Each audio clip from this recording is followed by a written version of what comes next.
을 통해서 투쟁할 수 있는 역량이 갖춰지는 날입니다. 이제 우리도 이길 수 있습니다. 이제는 약하지 않습니다. 정권도 잡았고 단지 취약할 뿐입니다.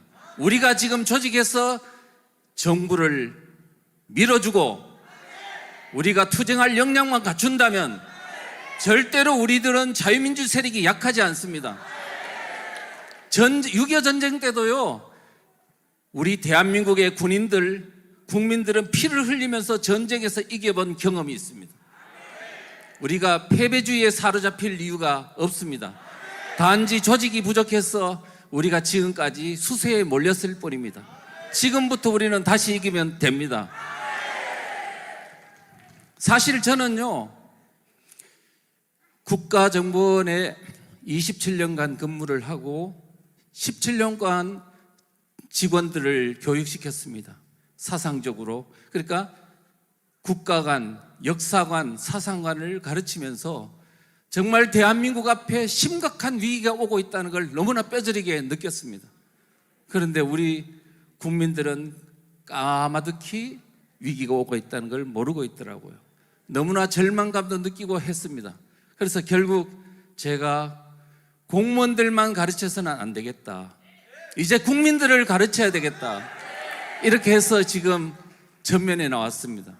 저는요, 원래 성격상 다른 사람 앞에 나서는 걸 싫어하고 이렇게 권위를 갖는 것을 싫어하는 사람입니다. 그렇지만 오늘 이 대한민국 위기 앞에 나서지 않을 수 없는 상황이 되어가지고 나서게 된 것이니까 이제 여러분들의 도움이 필요합니다. 네.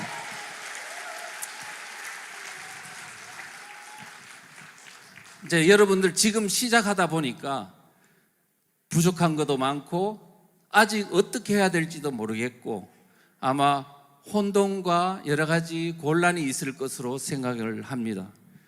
그렇지만 지금 우리는 첫 발을 디디고 있는 상황이기 때문에 잠시 부족할 뿐이지 앞으로 조직이 제대로 정립해야 된다면 대한민국을 살릴 수 있는 동력이 여기서 생긴다는 것을 명심하시면 되겠습니다.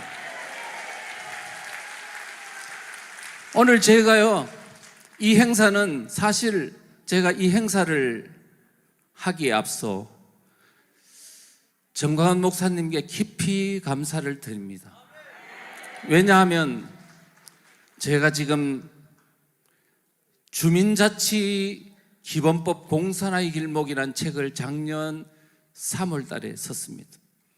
그 책을 쓰게 된 계기는 만약에 그 법이 통과된다면 이제 대한민국은 바야흐로 끝장나겠구나. 이제 대한민국의 마을이 장악당하면 좌파들의 손아귀에 들어가면 6.25 전쟁 때 겪었던 그 엄청난 고통이 이제 대한민국 앞에 다시 등장할 가능성이 높다고 생각했습니다. 그래서 이제 제가 전국을 다니면서 강의를 쭉 했는데요. 국민들이 깨어나기는 하더라고요. 심각하구나. 마을이 위험하구나. 알기는 아는데 문제는 뭐냐 하면 조직이 없어요. 깨어난들 뭐합니까? 모래알인데.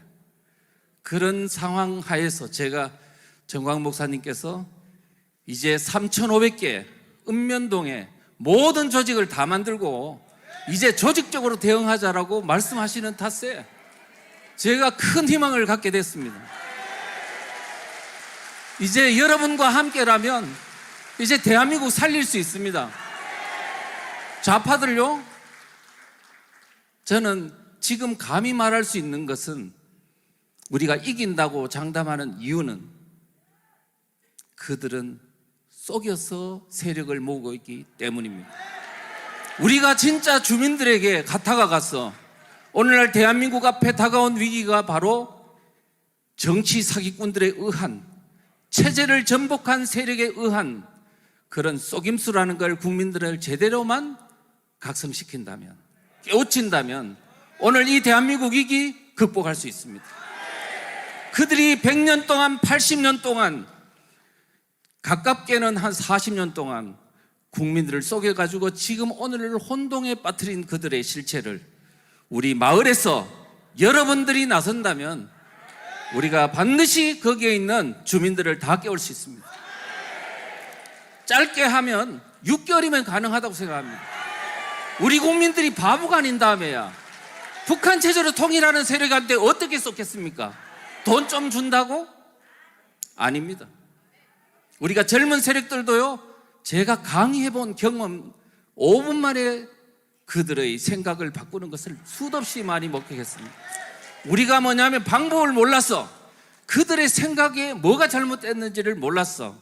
그들을 각성시키는 데 실패했을 뿐이지, 우리가 제대로 전략 전술을 알고 그들에게 깨우칠 수 있는 도구만 주어진다면 우리는 쉽게 그들을 깨우칠 수 있습니다.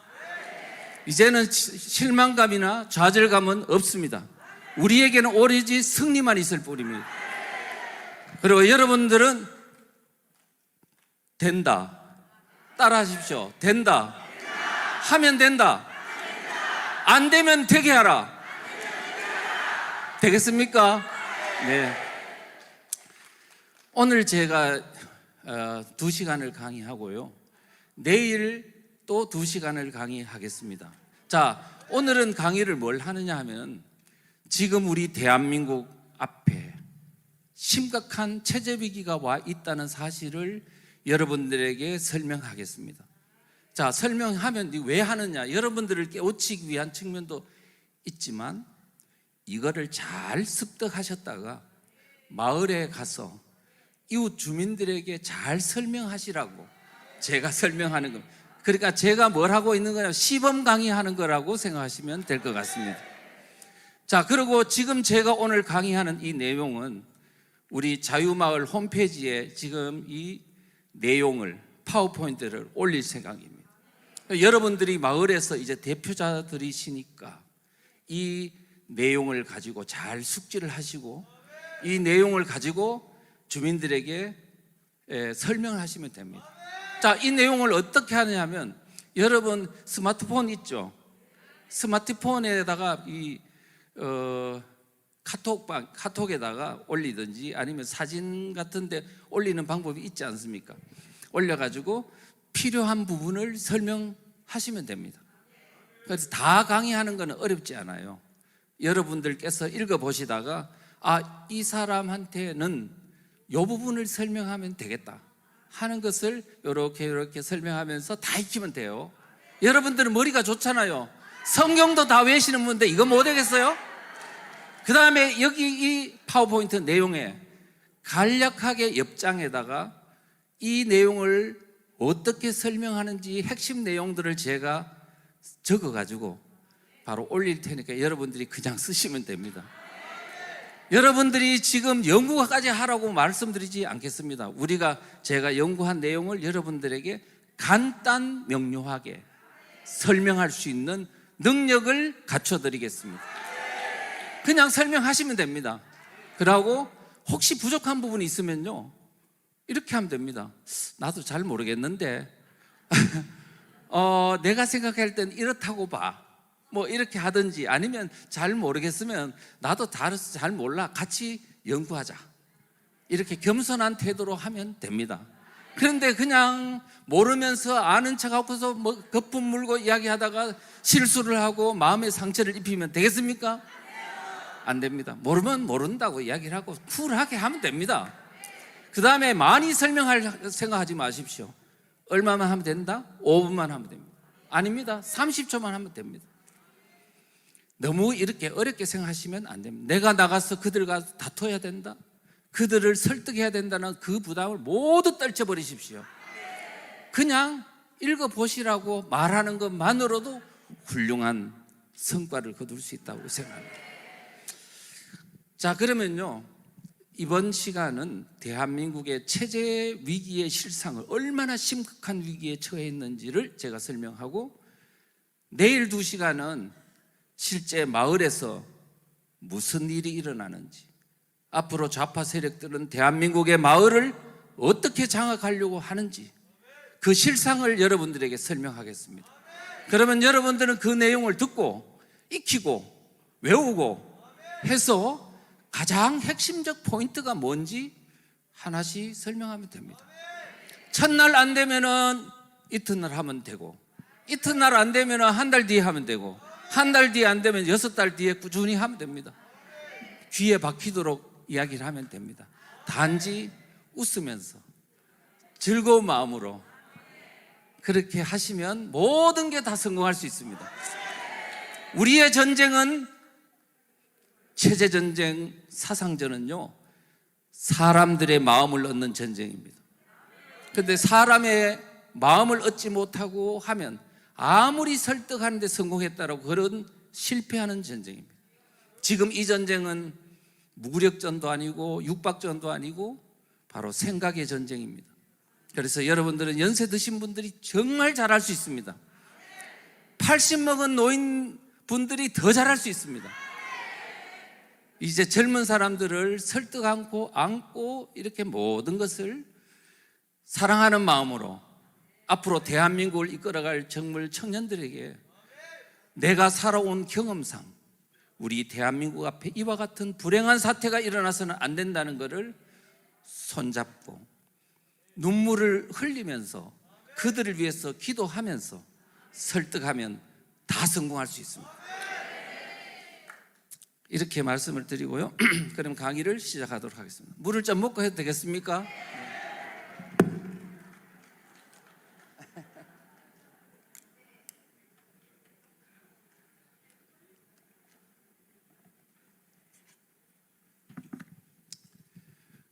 지금 제목은요, 적화되는 대한민국 어떻게 구할 것인가, 이런 주제입니다. 지금 대한민국은요, 사실상 적화된 상황입니다. 제가 이런 이야기 하면 어떤 분들은 너무 과한 이야기 하는 거 아니냐라고 생각하시는데 그렇지 않습니다. 대한민국은 심각한, 지금 여러분들이 알지 못하는 사이에 이미 대한민국은 거의 적화된 상황입니다. 여러분들은 지금까지 기울어진 운동장이라고 들어보셨죠? 좌파들에 의해 가지고 정치, 노동, 교육, 그 다음에 등등등 사회, 교육, 문화 분야까지 다 그 좌파들에 의해서 기울어진 운동장이다, 이런 말을 들으셨죠? 근데 저는 기울어진 운동장이라고 생각하지 않습니다. 뒤집어진 운동장이라고 생각합니다. 이미 적화됐어요. 왜 그렇게 생각하느냐 하면요, 이미 대한민국은 기울어진 운동장 상태를 넘어서 이미 기울어진 운동장의 법제화가 끝났습니다. 그렇기 때문에 그냥 단순하게 이제는 우리가 기울어진 것을 다시 자유민주주의를 지키는 그런 상태가 아니고 이미 뒤집어진 상황을 다시 회복해야 되는, 재건해야 되는, 그래서 뭐냐면 이제는 우리가 혁명을 해야 되는 상황이라는 걸 인식하셔야 돼요. 만약에 여러분들이 지금 아직까지도 기울어진 운동장 상태고 자유민주주의가 위협을 당하고 있는 상황이라고 생각하신다면 여러분들은 오산입니다. 지금 여러분들이 해야 될 일은 아주 그냥 주민들에게 가서 지금 대한민국의 정세가 이미 이토록 심각하다는 것을 잘 알려주는 그런 어떤 것을 기분 나쁘지 않게, 그 다음에 공포스럽지 않게 잘 설명하는 것이 핵심이다. 이것 설명이 안 되면요, 백약이 무효입니다. 만약에 그러면 나는 것을 다 선물 주고 복지해주고 봉사활동 해주고 해서 우리 편이 됐다 한들 1년 뒤에 다시 돌아가 버려요. 지금 우리가 힘들더라도 현 대한민국의 정서가 이토록 심각하다는 것을 알려주는 것부터 시작해야 됩니다. 여기에서 실패하면요, 모든 게 끝장입니다. 제가 왜 여러분들에게 이렇게 힘든 이야기를 하느냐 하면, 저도 여러분들에게 즐겁고 행복한 이야기를 하고 싶지만 우리는 지금 현재 있는 정세를 정확하게 인식하는 것부터 마을 활동을 시작하셔야 된다는 말씀을 드립니다. 자, 그러면 대한민국은 어떤 위기인가 하면요, 느슨한 내전 상황입니다. 내전이라 하면 우리 지금 대한민국은요 체제 전쟁 중인데 자유민주주의 체제를 지키려는 세력과 자유민주주의 체제를 허물고 공산사회주의, 지금 실제적으로는 어느 쪽? 북한의 김정은 체제로 통일을 하려고 하는 세력과의 치열한 전쟁이 일어나고 있습니다. 그게 체제 전쟁입니다. 그런데 많은 사람들은 오늘날 체제 전쟁이 박근혜 대통령 탄핵 때부터 등장한 것으로 잘못 알고 있는 사람이 많습니다. 그런데 대한민국은 100년 됐습니다. 이게 100년 전쟁이라 합니다. 왜 그렇게 하냐면 우리나라의 공산주의 사상이 처음으로 들어온 게 1918년 레닌에 의해서 소련이 공산화가 된 후에 17년도에 혁명이 성공하고 그 이듬해인 18년도에 하바롭스크에 있는 그 연해주에 있는 이동이라는 사람한테 공작을 해가지고 그 사람을 포섭을 하고 그 사람을 1919년도 3.1운동 이후에 상해 임시정부가 등장했을 때 그 안으로 침투시키는 공작에 성공했습니다. 그래서 임시정부가 공산주의자들이 포진을 해서 스며들었죠. 그래서 여러분들이 임시정부를 하면 자유민주주의 세력이라고 하지만 그 안에 이승만과 같은 분도 있고 그 다음에 이동희와 같은 공산주의자의 치열한 갈등이 있었다는 것을 우리가 아셔야 됩니다. 그 이후 일제시기를 통해서 우리 공산주의 세력이 이 한반도에 또는 저 해외 교민사회를 많이 파고들었습니다. 자, 그랬다가 해방이 된 후에 공산주의 세력이 남한사회에 또 북한에는 아예 소련이 진군해서 점령했기 때문에 그거는 뭐 당연히 그렇게 된 것이고 남한사회는 미군적이라는 그 통치 세력이 사상에 대해서요 잘 몰라가지고 그래서 그냥 자유민주주의니까 사상의 자유가 있고 뭐 그래서 공산주의 공산당 만들고 공산 세력이 활동하는 것을 그냥 자연스럽게 허용을 해줬습니다. 공산당도 합법정당으로 활동을 했다고요. 그러다 보니까 공산주의 세력은 자유민주주의 세력보다 훨씬 더 발빠르게 이게는 어떤 특징이 있잖아요. 속이면서 하기 때문에 결국은 해방 공간에 3년 동안 공산주의 세력이 대한민국 국민들을 다 장악해 버렸습니다. 미군정이 들어오기 전에요 1945년도 9월 달에 미군정이 들어온다고 하니까 좌익 세력들이 야 우리가 빨리 먼저 국가라는 어떤 이름의 조직을 먼저 만들자. 미군이 들어오기 전에. 그래서 만든 게 뭐냐 하면 조선인민공화국입니다. 공화국. 조선인민공화국이라는 걸 만들고 그 산하에 읍면동별로 뭘 만들었냐면 인민위원회를 만들었습니다. 그렇게 만들어 가지고 자 보십시오. 46년도에 대구 11 폭동 사건 많은 사람들을 경찰들을 학살하고 했잖아요. 그때 그 전에 만들어졌던 인민위원회의 관계자들이 다 역할을 했습니다. 그 다음에 제주 4.3 사건 때도 인민위원장들 조직들이 바로 그와 같은 폭동과 반란에 적극 역할을 했습니다. 그 다음에 여순 반란 사건 때도 역할을 했습니다. 6.25 전쟁이 일어났습니다. 북한군이 내려왔는데 마을에 내려오니까 그때 인민위원회 조직이 있었던 게 다시 부활이 됐습니다. 부활이 되고 그 마을에 있는 좌파 세력들이 북한군 환영대회를 하면서 이제 적극 가담을 하고 그때부터 북한군 앞잡이가 되어가지고 마을에 있는 우파들을 색출하고 잡아들이고 인민재판을 통해서 처형하고 무단처형도 하고 이와 같은 악행을 6.25 전쟁 때 했다고요. 그런데 세월이 흘러 주사파들이 80년대 대학가에 우죽순처럼 등장을 하고 그들이 점점점 사회로 진출하고 교사로 또 학자로 그리고 변호사로 등등등 확장이 돼가지고 어느덧 선거를 통해서 그들이 정권을 잡는 사태까지 벌어지게 됐습니다. 그래서 오늘 우리가 지금 이런 운동을 할 수밖에 없는 그런 상황에 처하게 된 거죠. 그래서 우리가 지금 마을운동도 그와 같은 역사적 베이스에서 있다는 것을 말씀을 드립니다. 그래서 우리 지금 대한민국 국민이 공산주의와의 체제전쟁은, 첫째 1차 체제전쟁은 해방 직후에 그 어느 체제의 나라를 만드느냐를 두고 치열하게 싸웠고요, 6.25 전쟁 때는 또 피를 흘리는 마을에서 체제전쟁이 있었고, 이제 지금 우리가 겪고 있는 다시 올지 모르는 피 흘림의 체제전쟁이 우리 앞에 다가오고 있습니다. 이와 같은 이 전쟁은 하루아침에 이루어진 게 아니고 오랫동안 그들의 세력이 확장되는 것을 우리 국민들이 방치했기 때문에 나타난 현상입니다. 조금 일찍 깨달았더라면 훨씬 더 좋았을 것을, 우리는 국민들은 아직도 그런 부분에 누군가는 대신 해주겠지 하는 그런 의식들이 지금 우리를, 사태를 이렇게 어렵게 만들었다, 이렇게 말씀드립니다. 그렇지만 우리는 희망이 있습니다. 왜?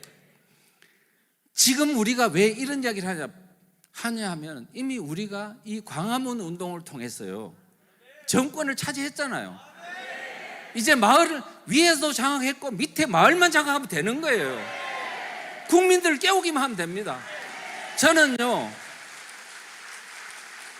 나는, 여러분 아시죠? 위기는 기회라는 말 들어보셨습니까?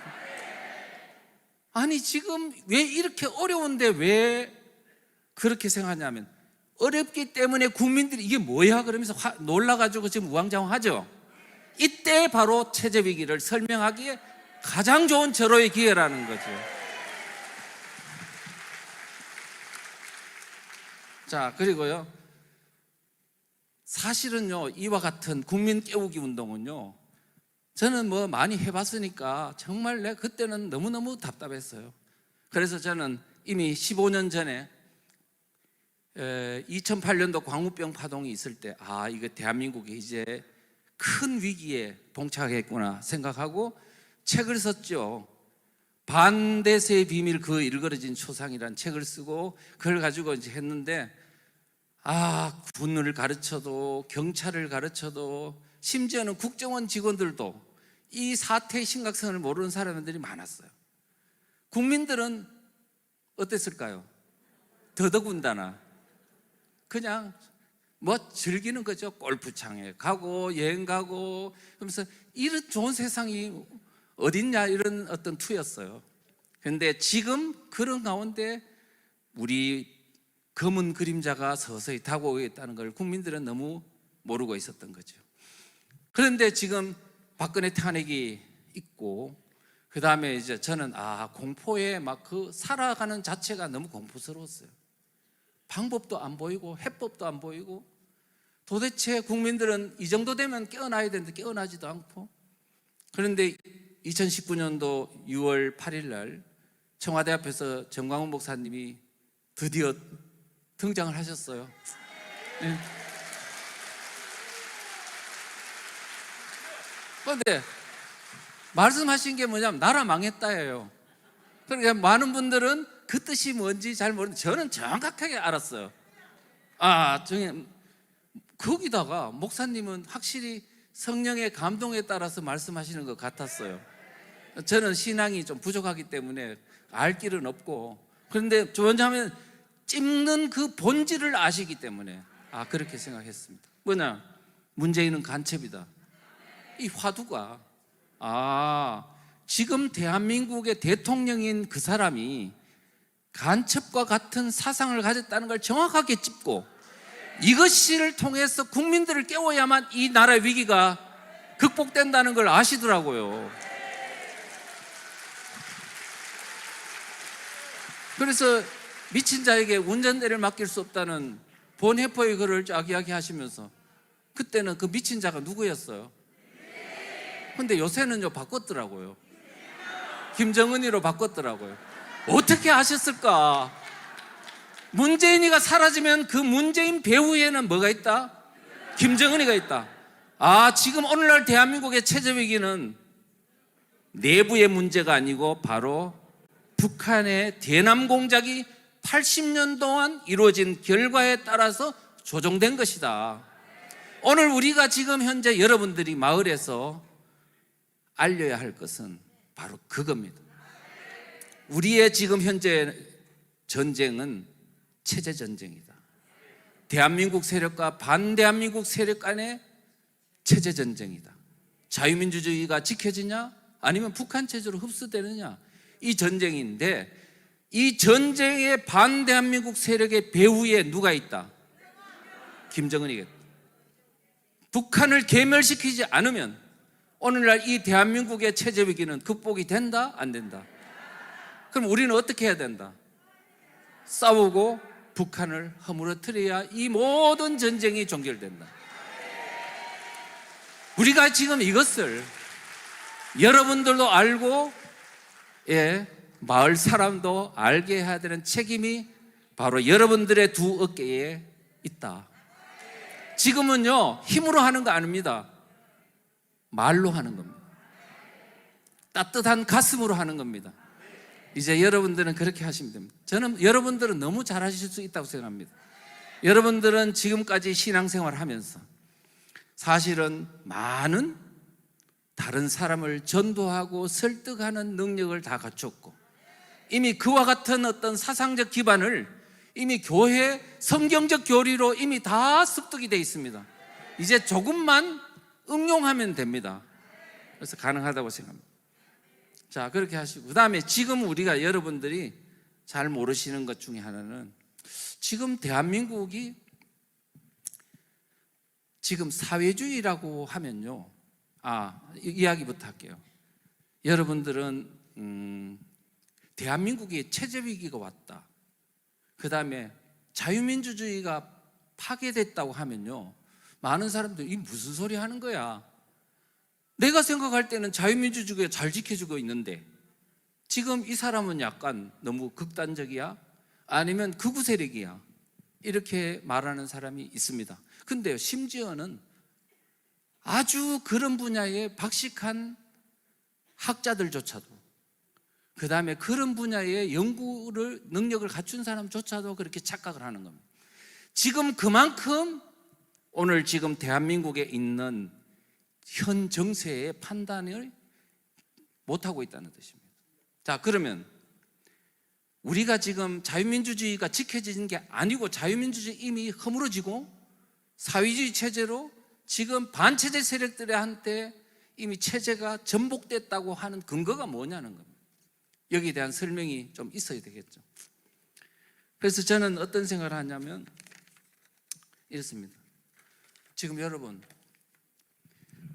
아까도 말씀드렸듯이 문재인 정권은요, 이미 뒤집어진 상황에서 뭘 했냐면, 아까 그랬죠, 법제화를 끝냈다 그랬죠. 법제화, 법으로 이미 고정을 해놓으면 이게 법을 바꾸기 전까지 그 시스템에 따라서 국가가 운영되는 건 아시죠? 자, 여러분, 2019년도에 홍콩에서 이제 700만 명의 국민들 중에서 200만 명이 뛰쳐나서 거리 투쟁을 했어요. 이유는 법 하나 때문에, 송환법. 홍콩 사람들이 범죄를 저질렀을 때 외국에서 이거를 중국 본토로 끌고 가가지고 조사를 하겠다는 거예요.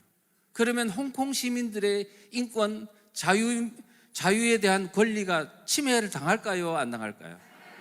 그러면 이거는 우리의 생존권이자 자유권의 침해의 문제니까 이거를 법 하나를 막겠다고 200만 명이 뛰쳐나온 겁니다.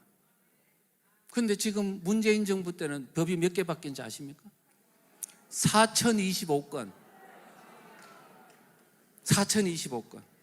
그런데요, 그 법률안이 몇 개가 지금 통과를 기다리면서 발의된 줄 아십니까? 32,655건. 조례는 몇 개 바뀌었는지 아십니까? 8만 건이 넘습니다. 지금 이 법안 하나, 여러분 혹시 그거 아시죠? 차별금지법 한 개만 만약에 통과됐다고 치자고요. 자, 그래 되면 교회 동성애 성적 소수자에 대한 차별금지를 못하게 되는 것은 당연하고, 그런데요, 그 차별금지 조항이 23개 조항입니다. 23개. 그런데 성적 소수자에 대한 차별금지는 3개 조항밖에 없어요. 그러면 20개 조항은 뭐냐? 20개 조항은요, 사상에 대한 차별금지, 정치적 이데올로기에 대한 차별금지. 자, 이게 통과되면 어떻다고요? 공산주의, 사회주의, 주체사상과 같은 이런 것들을 마음껏 조직하고 확산할 수 있는 자유가 보장된다. 대한민국 끝장납니까? 안 끝장납니까? 지금 최근에 보니까요, 지금 거제도에서, 창원에서 인공기 개항된 거 아시죠? 그것뿐만 아니에요. EBS 방송을 보니까 김정은이가 뭐 세계 최연소 뭐 통치자라 그러면서 김정은이를 예쁜 얼굴을 그려가지고 책을 만들어 놨도록, EBS에서. 거기다가 태용호는 뭐라 그랬냐면, 북한의 방송을 대한민국 모든 국민들이 안방에서 볼 수 있도록 하면 좋겠다. 그랬더니 권영세 통일부 장관은요, 그 참 좋은 정책이다고 추진하겠다고 그랬어요. 지금 이게 대한민국이요, 돌았습니다. 돌았어. 좌파만 그런 게. 그래서 모든, 지금 우리가 이미 이와 같은 반체제 세력의 이 독성 문화가요, 이미 우리 국민들 속에 서서히 지금 연탄가스 채듯이 이미 스며들어 있는 상황이다는 거. 이렇게 볼 때 지금 대한민국은 아까 그랬죠, 이 차별금지법 하나만 해도요, 그런 사상에 대한 차별금지를 통해서 완전히 대한민국의 반체제 세력들이 활보할 수 있는 여건이 주어지고, 그 다음에 동일노동, 동일임금, 학벌에 대한 차별금지, 이와 같은 것들이 적용이 되면 이제는 대학원 박사과정 나온 사람이나 학사 나온 사람이나 똑같은 월급을 받는다. 그 다음에 1년 근무한 사람이나 20년 근무한 사람 월급을 똑같이 받는다. 그래 되면 노동시장이 파괴될까요? 안 될까요? 그러면 자유민주주의 시장경제라는 게 존속할 수 있습니까? 법 하나만 해도 이게 대한민국이 다 파괴되는데 4,025건이 바뀌고 지금 대기하고 있는 법률이 3만 건이 넘고 조례가 8만 건이 넘었는데 왜 안 일어나는 거예요? 왜? 모르기 때문에. 여러분들이 지금 주민들의, 이 잠자고 있는 주민들을, 국민들을 깨워야 될 의무가 여러분 입술에 있다는 겁니다. 손가락에 있다는 겁니다. 그런 것을 꼭 아시고, 여러분들이 이제는 나는 대한민국을, 내가 뭐 이 나이에 무엇을 할 수 있겠어가 아니고 이제 내가 할 수 있는 역할이 주어졌다, 이렇게 생각하시면 됩니다. 그리고 대한민국 다 바꾸라고 그럽니까? 뭐만 바꾸면 됩니까? 마을만 바꾸면 되잖아요. 여러분이 사는 마을, 많이 하던 것도 아니에요. 한 사람이 3명씩만 자유마을에 가입시키십시오. 그러면 됩니다. 그러면 그 가입된 한 사람이 또 3명을 가입시키면 되는 거죠. 모든 부담을 너무 많이 가지면 일을 못합니다. 그냥 간단하게, 쉽고 간단하게 하시면 됩니다. 즐거운 마음으로. 아시겠죠? 다른 데서도 아니고 여러분이 사는 마을에서 하라는 건데 뭐가 어렵습니까? 예, 그렇게 생각하시면 됩니다. 자, 그렇게 하고요. 그 다음에 이 이야기를 좀 해야 되겠네요. 지금 사회주의라고 하면요, 여러분들은 이렇게 이야기합니다. 청년들이 이거 다요, 여러분들이 마을에서 주민들과 청년들을 설득할 때 쓰는 다 도구들입니다. 자, 사회주의로 간다, 공산주의나 사회주의나 뭐 이런 식으로 갈 위험성이 있다고 이야기를 하면 청년들이 이래 말해요. 그거 사회주의면 어때? 저 유럽에 보니까 스웨덴이나 핀란드나 이런 데는 잘 살던데 사회주의면 어때서? 이렇게 말을 합니다. 그러면 여러분들이 갑자기 턱 막히는 거예요. 아닌 것 같은데? 그거 듣고 보니까 또 그런 것 같기도 하네. 미안해.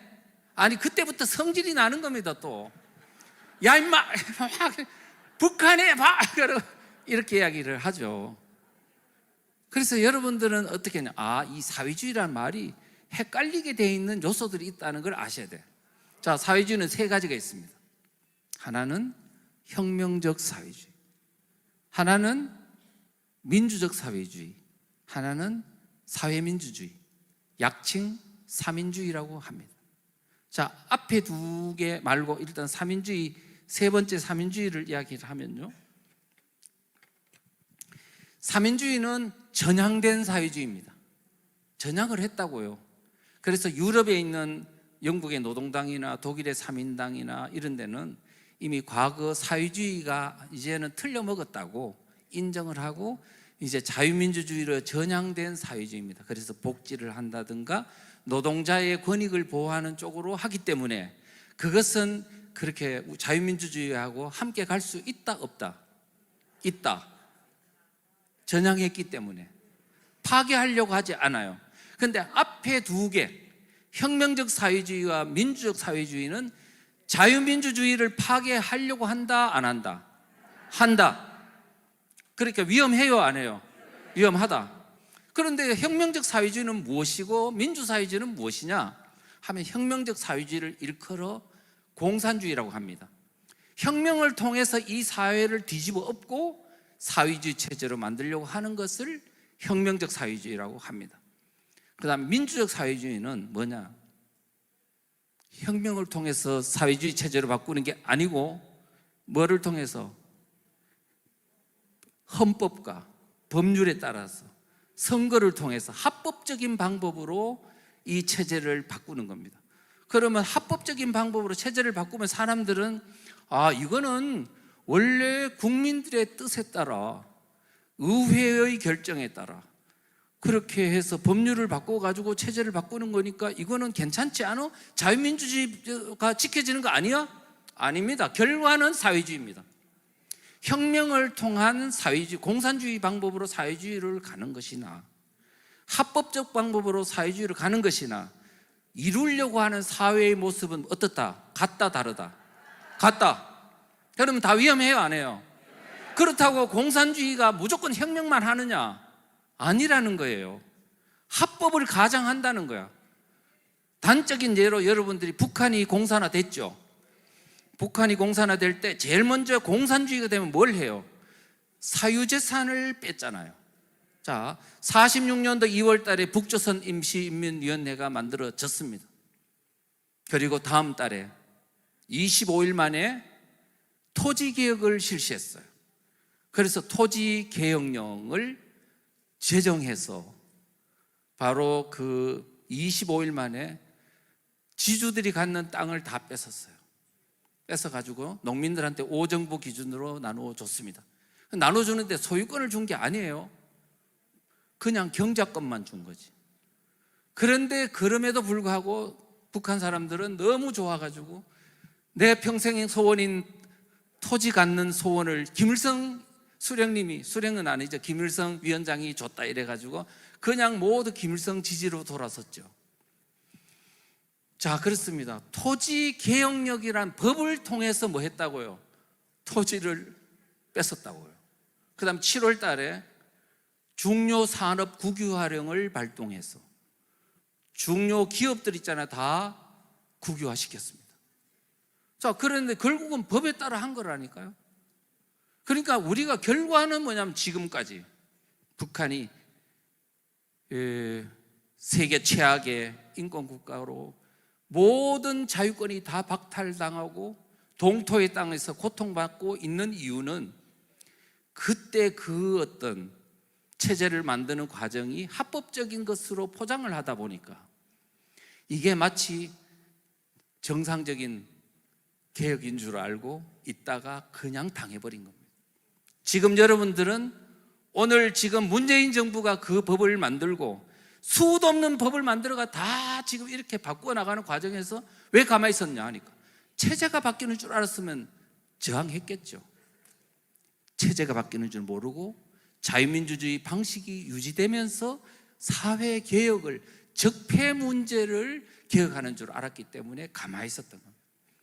그건 국민들이 뭐냐면 지금 너무나 오랫동안 좌경적 분위기에서 오염된 그 결과 모든 움직임이 이미 둔화돼서 그런 겁니다.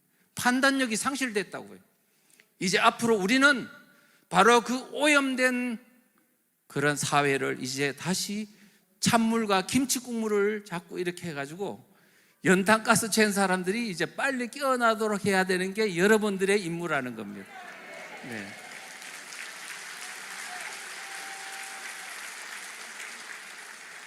자, 문재인이 어떤 나라 만들려 했는지 꼭 알아야 됩니다.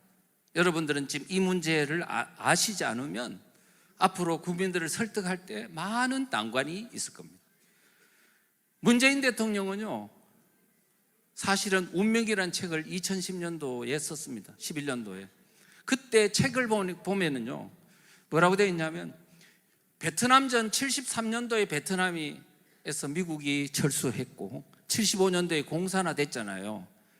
2년 만에, 미국이 떠난 지 2년 만에 공산화됐는데, 그때 그 공산화되는 것을 일컬어 진실의 승리라고 말하고 희열을 느꼈다고 돼 있어요. 공산화되는 걸 보고 희열을 느낀 사람은 어떤 사람밖에 없다?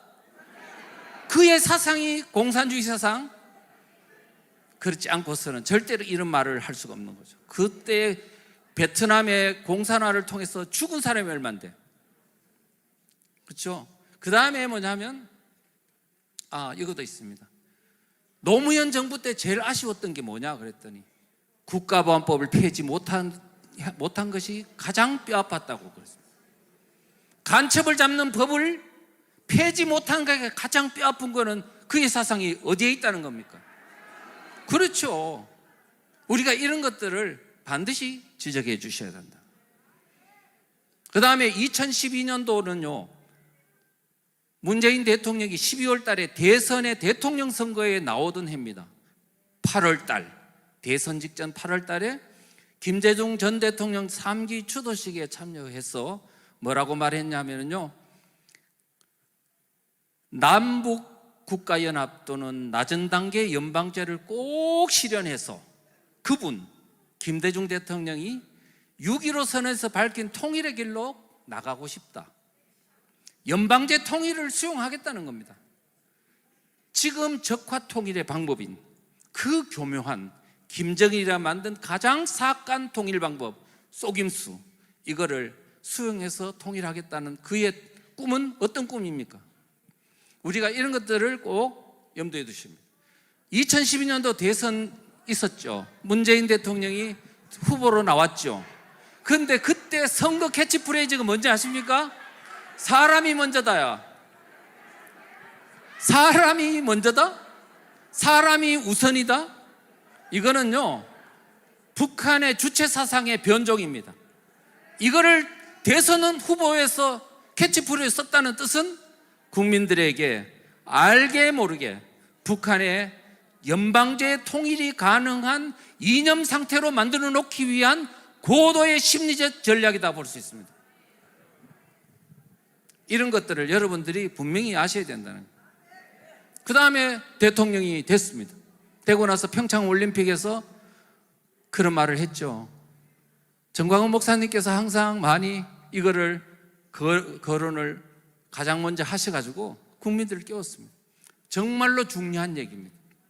신정복이는 김일성이가 가장 남한 적화를 위해서 제일 먼저 가장 성공적인 대남 공작이 통일혁명당, 약칭 통역당의 어떤 지하당 구축입니다. 그런데 거기에 주모자였던 사형 언도를 받았다가 무기로 감형된 신정복을 그냥 붓글씨를 존경한다가 아니고 뭐를 존경한다고요? 사상을 존경한다고요.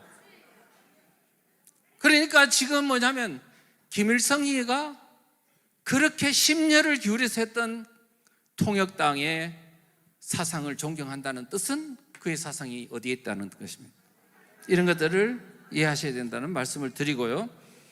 그 다음에 또 하나는 뭐냐면 평창올림픽에서 그 성공한 거기에서 전 세계가 보는 앞에서 신용보기를 사상가를 존경한다고 떳떳이 밝힌 뜻은 이미 이제 정권을 잡았기 때문에 이제는 자신 있다 하는 자신감의 발로라고 봅니다.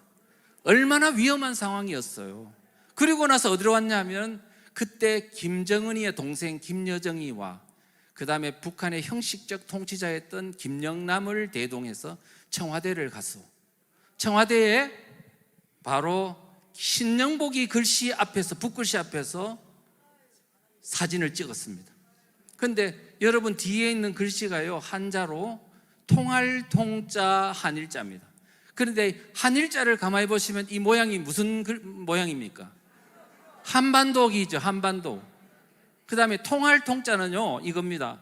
삼국 통일을 할 때 이게 통자가 아니고 내통한다 할 때 쓰는 통자입니다.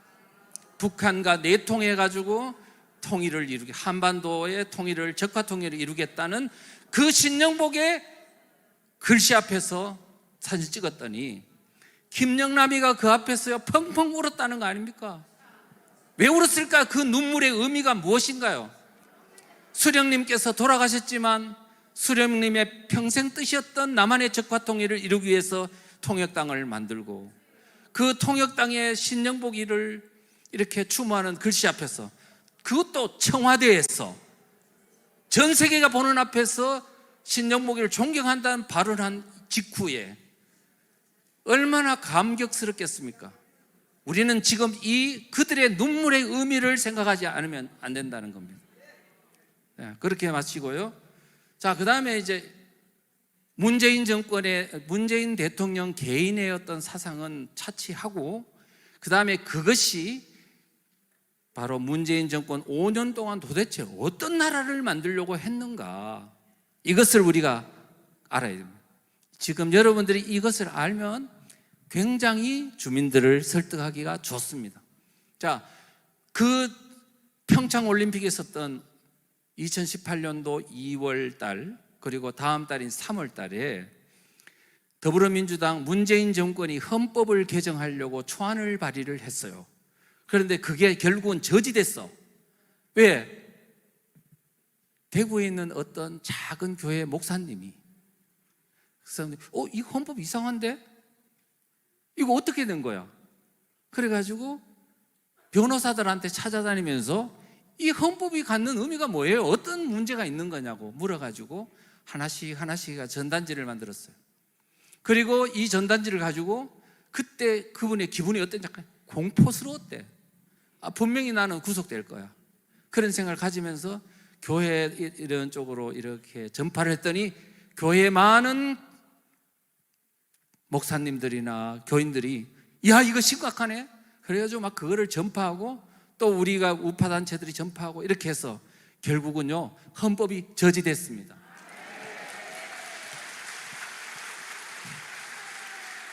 우리는 돈 있는 자, 권력 있는 자, 직책이 높은 자, 학식이 높은 자가 아니고 이 나라를 지키겠다는 간절한 생각이 있는 사람에서 대한민국이 지켜진다는 사실을 명심하셔야 됩니다.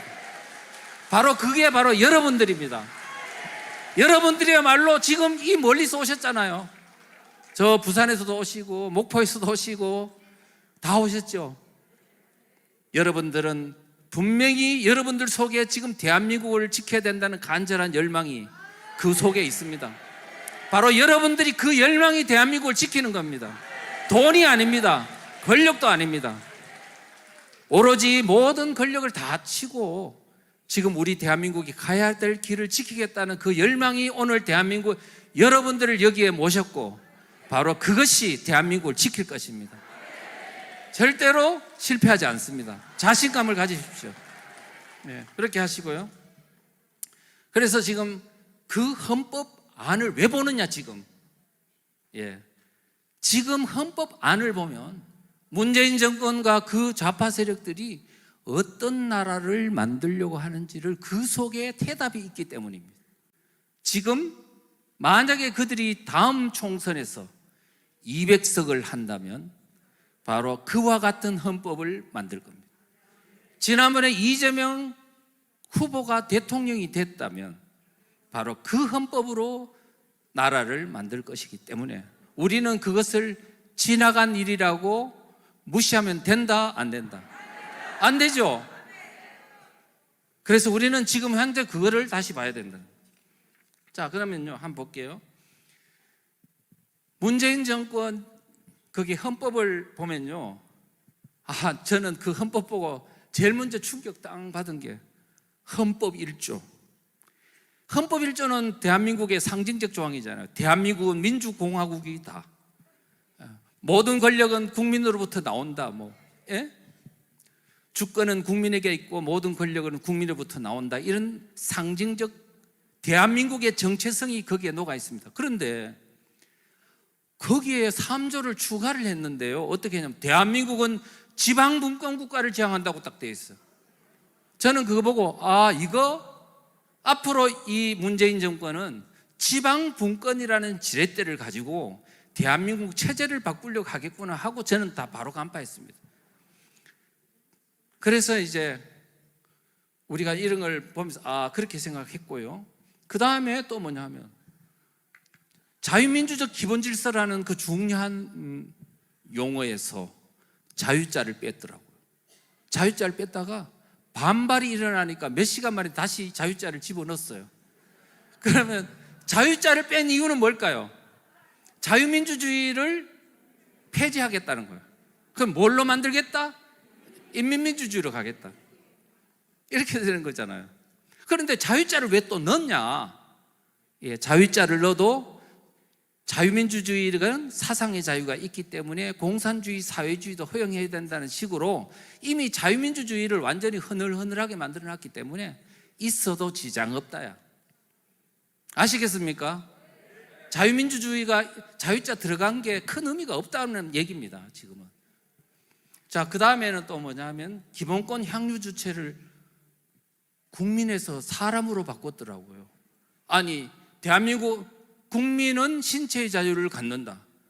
그 다음에 국민은 언론, 출판, 집회, 결사의 자유를 갖는다. 이렇게 돼 있잖아요.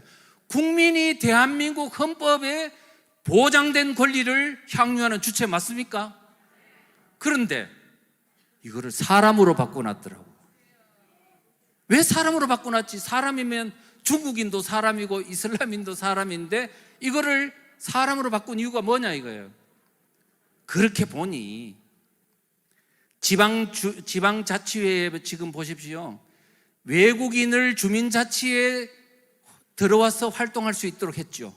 주민자치회 회장이 될 수도 있어요.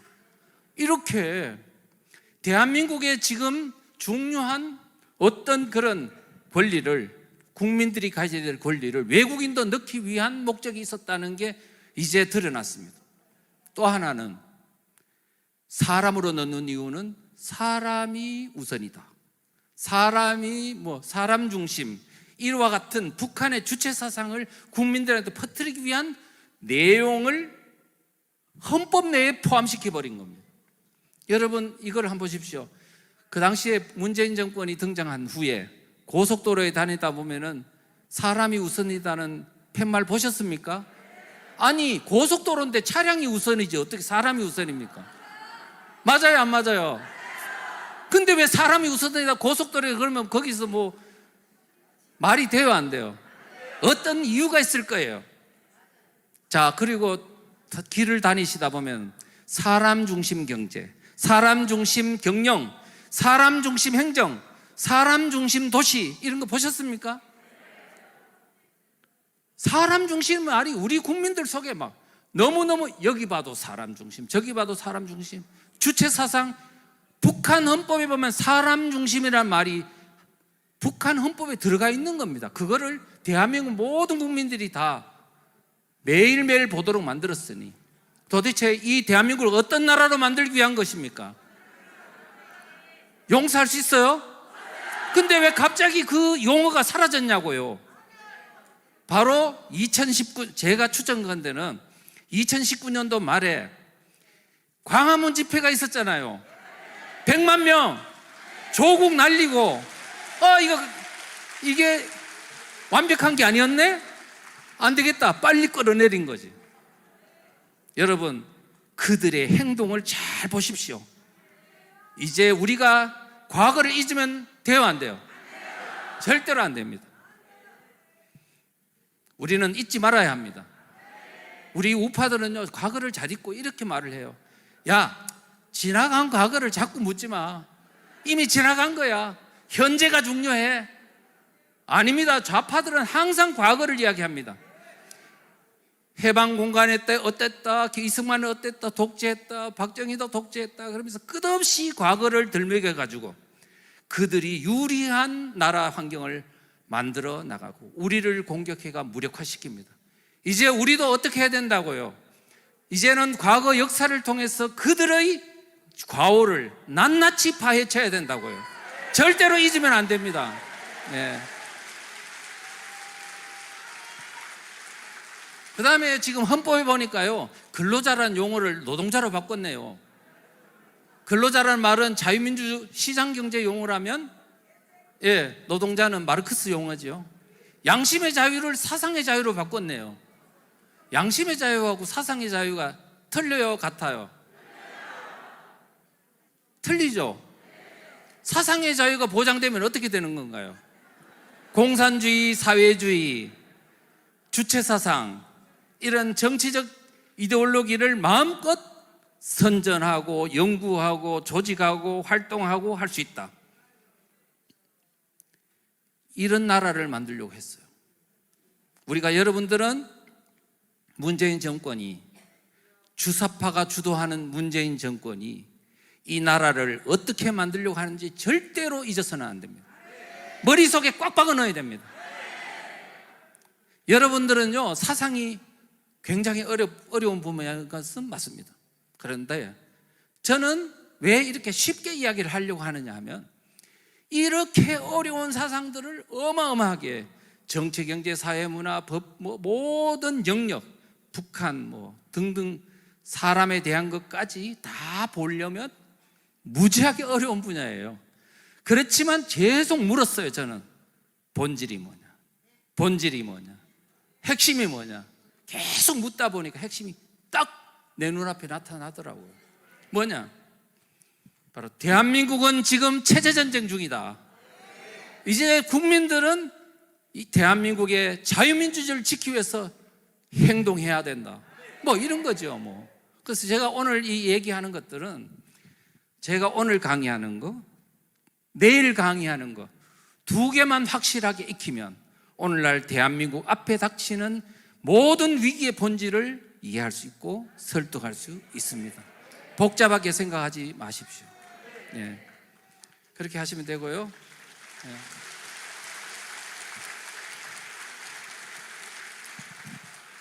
그 헌법에 보니까요, 검사의 영장 청구 폐지.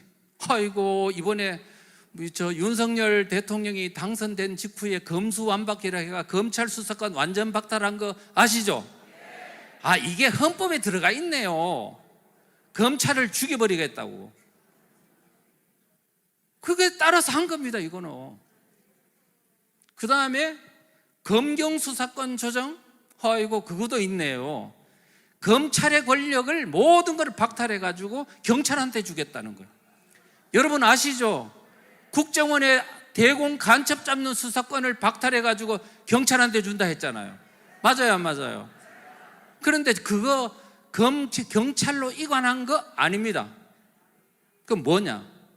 원래 경찰도 간첩 잡는 수사 기능이 있거든요. 있는데 뭘 또 줘? 국정원의 간첩 잡는 수사기관을 폐지시킨 것 뿐입니다. 국정원 수사 기능을 폐지했다는 뜻은 호랑이로 따지면은 이빨 빼고 발톱 뺀 거하고 똑같습니다. 이제 고기 덩어리입니다. 그 다음에 검찰의 수사 기능을 박탈해가 경찰은 줘.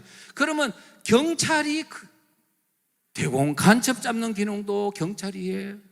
모든 대한민국의 수사 기능은 경찰이 해. 경찰이 그 정도 능력 됩니까? 근데 경찰인데 뭐가 있었길래 경찰한테 이런 모든 기능을 주냐고요.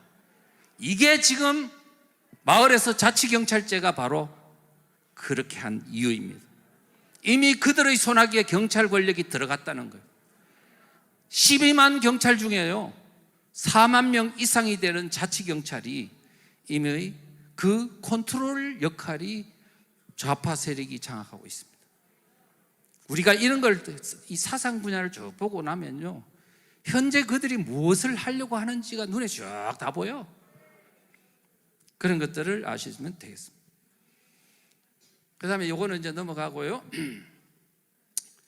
그래서 이제 총선에 그들은 이제 헌법을 바꾸는 그런 어떤 꿈을 꾸고 있었죠. 2020년 4월달 총선에. 그 전해 19년 4월달에 민주당의 대표였던 이해찬 대표가 이런 말을 했어요.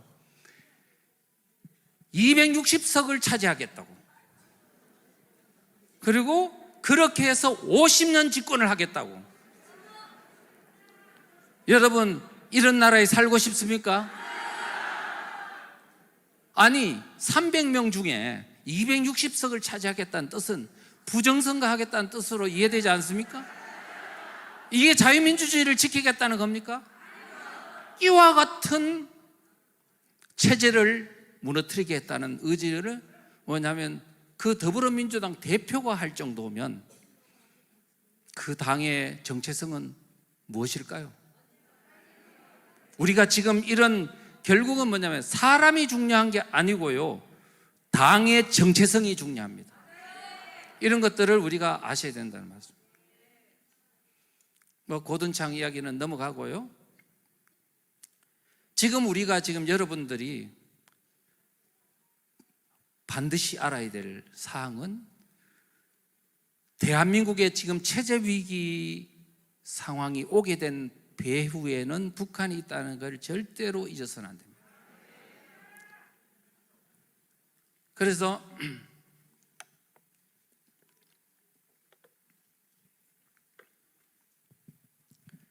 여러분들 지금요, 많은 분들은 이런 말을 합니다. 민주당이 옛날 민주당하고 달라진 것 같아. 이런 이야기를 많이 하시죠? 맞습니다. 달라졌습니다. 그럼 언제 달라졌느냐? 언제 달라졌느냐 하면요, 상당히 오랫동안 어떤 과정을 통해서 달라졌습니다. 김대중 정부 때의 민주당, 노무현 때의 열린우리당, 그 다음에 그 이후에 민주당으로 가다가 지금 문재인 정권기에 더불어민주당, 그 다음에 이재명 시대의 민주당.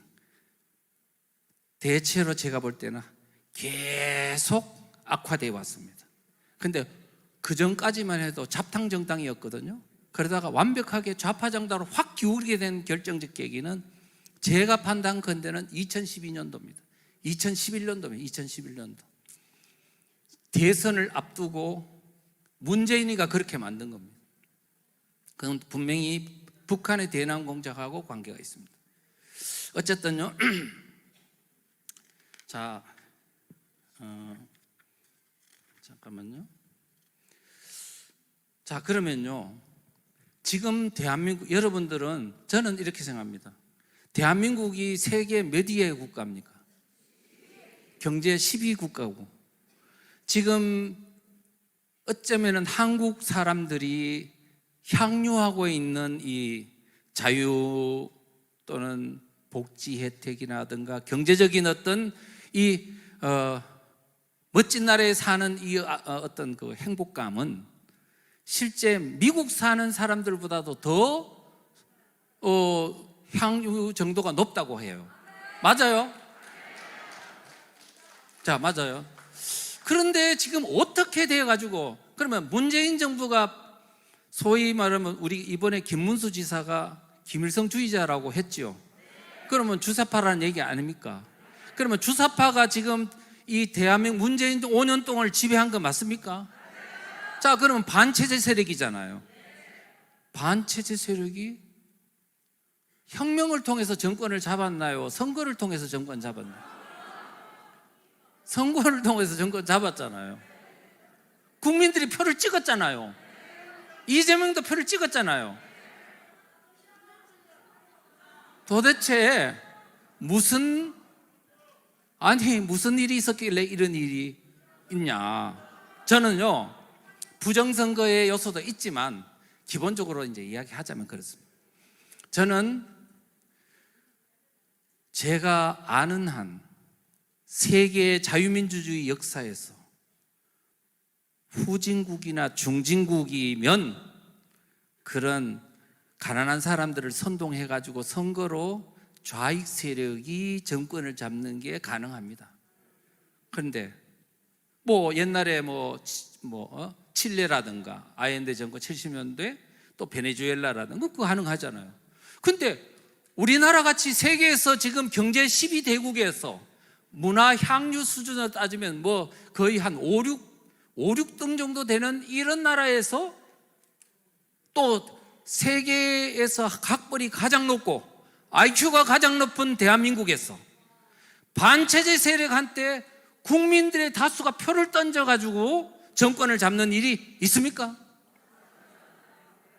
그래 놓고 아직 지금 뭐냐면 자유민주주의가 지켜주는 줄 아는 이 대착각, 이거 어떻게 생각해야 됩니까? 예. 바꿔야 되죠. 그럼 우리가 못 바꾼 것은 누구 탓입니까? 내 탓이요. 예. 자, 다 같이 합시다. 내 탓이요. 내 탓이요. 왜 못 바꾸냐, 왜 이렇게 되냐 하니까 전부 다가요. 좌파들은 다 사상 공부를 했는데 우리 대한민국 우파들은 다 자기 먹고 살기 바빠가지고 사상 공부를 안 하다 보니까 거짓이 이겨버리고 진실이 패배하게 된 겁니다. 이제 공부해야 될까요? 안 해야 될까요? 열심히 하겠습니까? 이거 뭐 우파들은 말이야, 좌파들은 돈 주는데 우파들은 돈 안 주면 안 한다? 말이 돼요, 안 돼요? 주든 안 주든 해야죠. 왜? 이거는 나의 생명과 관련된 것이고 나의 후손이 살아야 될 대한민국이 사느냐 죽느냐의 문제인데 돈 받아만 한다? 이게 말이 됩니까? 생명 걸고 해야 되는 겁니다. 네. 네.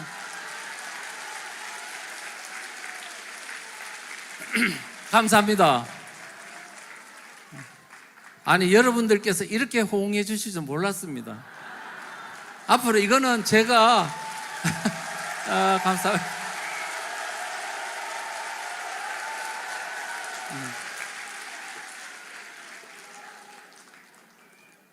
여러분들이 앞으로요, 여러분들이 지금 대한민국이 위기가 왔다 라고 주변 분들한테 설명할 때 가장 중요한 뭔가 핵심 무기가 있어야 합니다. 무기.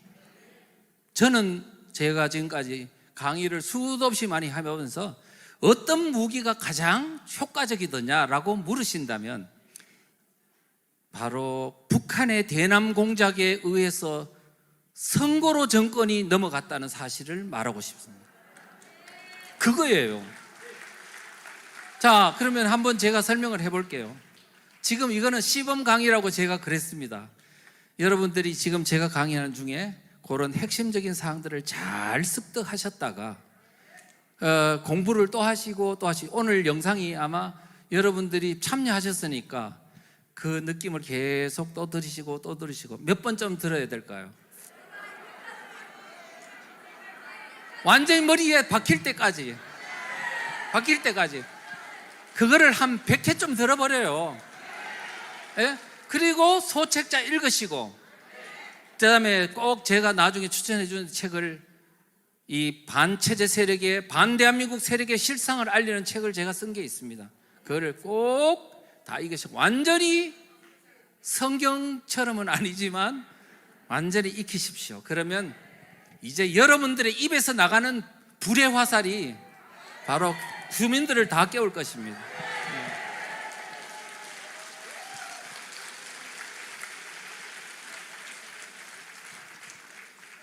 그래서요, 자, 이거부터 이야기할게요. 지금 북한인 대한민국을 적화시키기 위해서 처음에는 뭘로 했냐 하면은 전쟁을 통해서 뭘 하려고 무력 도발을 했어요. 그런데 김대중 정부가 들어선 이후에는 이제 무력 도발이 필요 없겠어요. 대남 공작을 통해서 이제 합법적인 제도적 정당을 장악해서 그 정당이 이제 점점 키워서 선거를 통해서 정권을 잡는 방법으로 전환을 했습니다. 자, 그래서 그때부터는 무력 도발이 별로 없는 거예요. 그래서 많은 국민들은 북한이 요새는 도발 안 하네?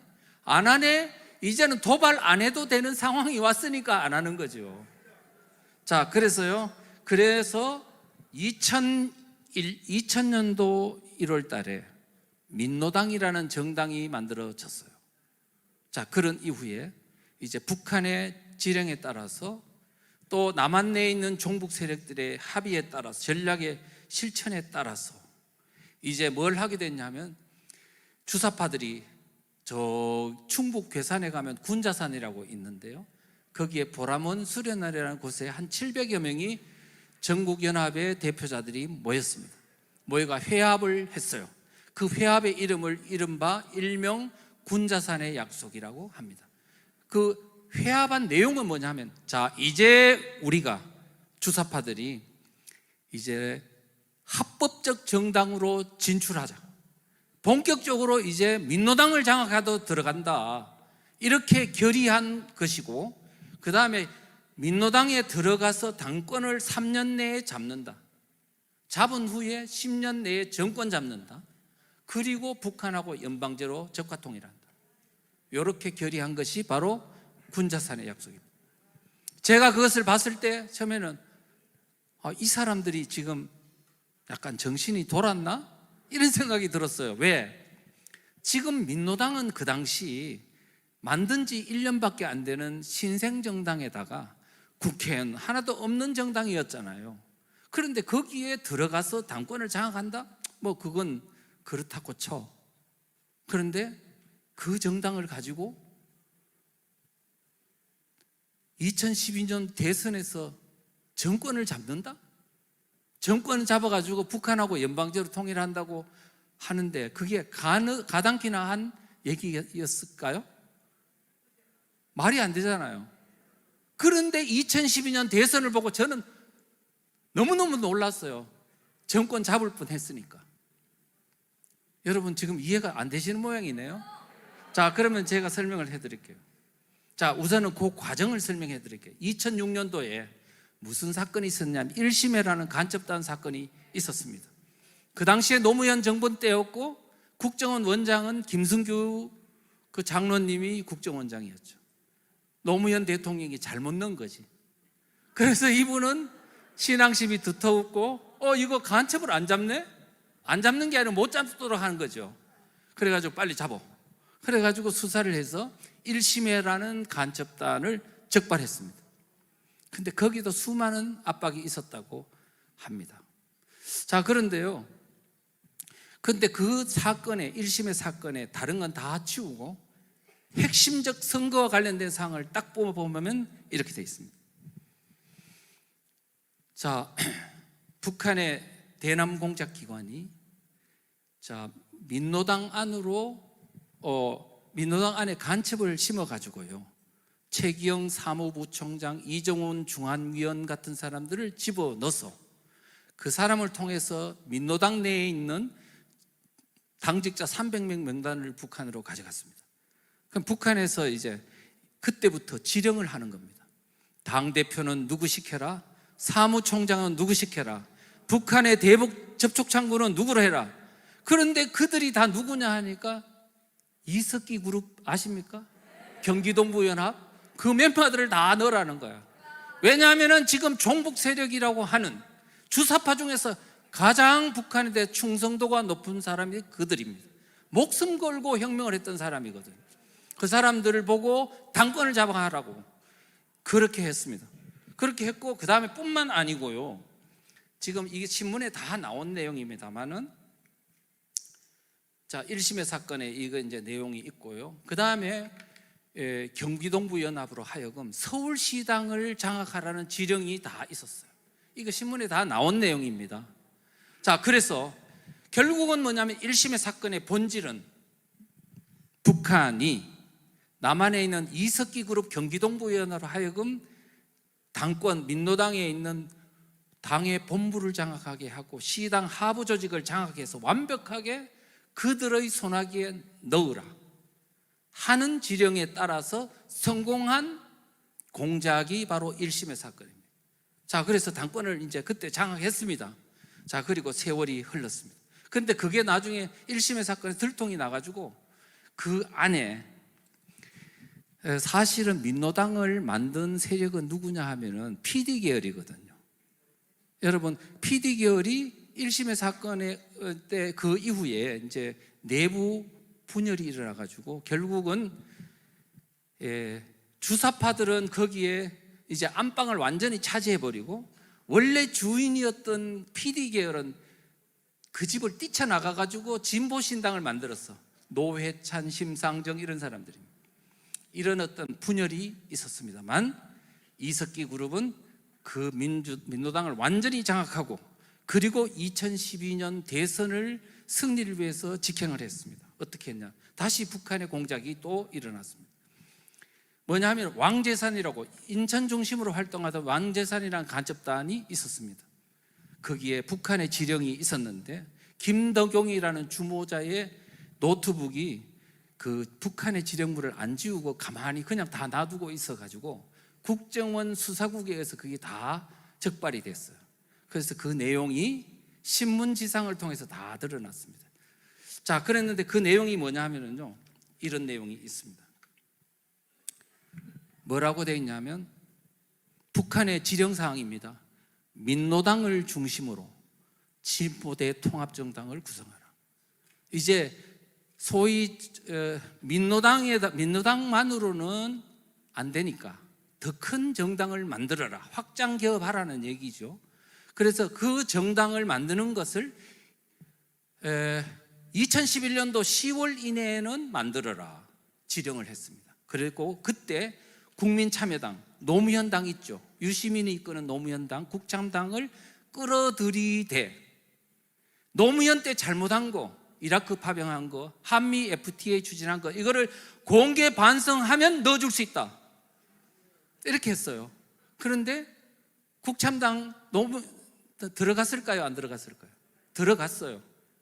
그래서 본인들은 사과를 뭐 했는지 안 했는지 잘 모르겠습니다만 들어갔습니다. 그리고 자, 그렇게 해서 이제 민노당, 작은 민노당에서 이제 그 진보대 통합정당, 통합진보당 같은 거를 크게 확장 개업한 후에 뭐냐면 이제 민주당과 야권연대하라고, 야권연대에서 공동정부를 구성하라고 이렇게 지령이 내려진 거예요. 그런데 이 통합을 위한 과정에서 뭐가 있었냐면 민주당 내에 반발이 있는 거예요. 통진당 저거 완전히 북한의 어떤 연결된 당과 어떻게 해서 연대하냐, 반대하는 사람들을 제거해야 되니까 제거하기 위한 오랜 과정이 1년 이상 있었습니다.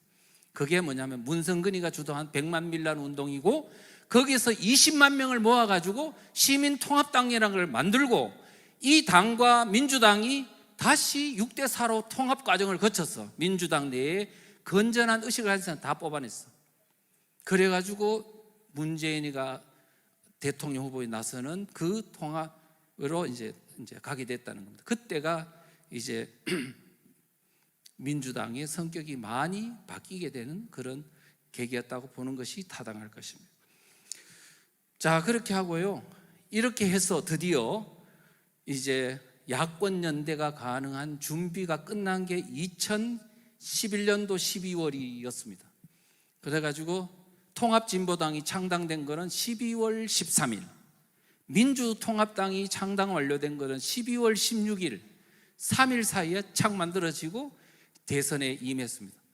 선거, 총선 한 달 전에 야권연대 결성식이 있었고요, 그 야권연대에 따라서 이제 총선에 임했는데 이석기가 주도하는 통합진보당이 국회의원 13석을 얻었습니다. 국민 지지율이 10.3%를 얻었습니다. 국민 득표율은 220만 표를 얻었습니다. 이 정도 되면 이제 민주당 혼자서도 한나라당을 이길 수 있는데 통진당이 10% 정도를 얻었는 그 정당과 다시 뭉쳐가지고 공동정부를 구성한다면 이기겠습니까? 지겠습니까? 100% 이기는 거예요. 그러니까 결국은 뭐냐면 통진당의 이석기와 민주당의 문재인이가 공동정부를 구성하는 방향으로 지금 2012년도 대선이 그렇게 추진되고 있었어요. 여러분 그때 아셨습니까? 잘 몰랐죠?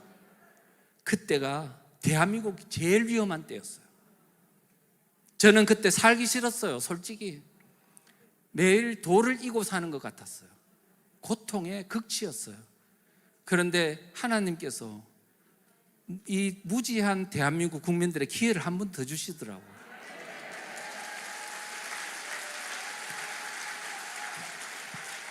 그게 뭐냐? 통진당 내분 사태입니다.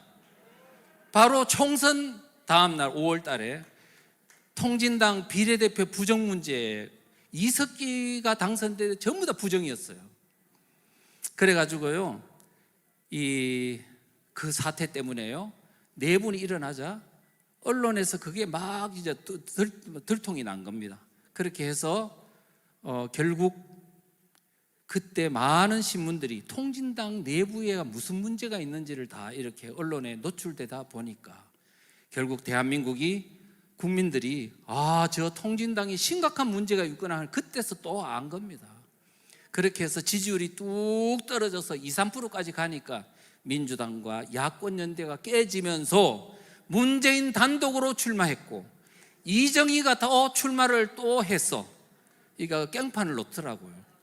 놓더니 결국은 그럼에도 불구하고 문재인 후보가 박근혜 후보보다 사실은 오전에는 표가 더 앞섰다고 해요. 오후에 막 그 노인들이 그 소식을 알고 뛰쳐나와가지고 이게 겨우 역전을 해가지고 박근혜 후보가 당선됐습니다. 이런 위기 상황에서 됐다는 거예요. 그런데 박근혜 후보는 또 그 정권 담당자들은 선거의 여왕이라서 그런 줄 알고 그냥 평상시처럼 행동하다가 바로 중간에 끌어내리셨습니다. 이게 간단한 얘기가 아닙니다. 지금 윤석열 대통령도 정부도 지금 그때보다 더 약체입니다. 지금 법제화까지 끝났습니다. 그래서 이제 여러분들은 그런 상황을 알고 되는 것입니다.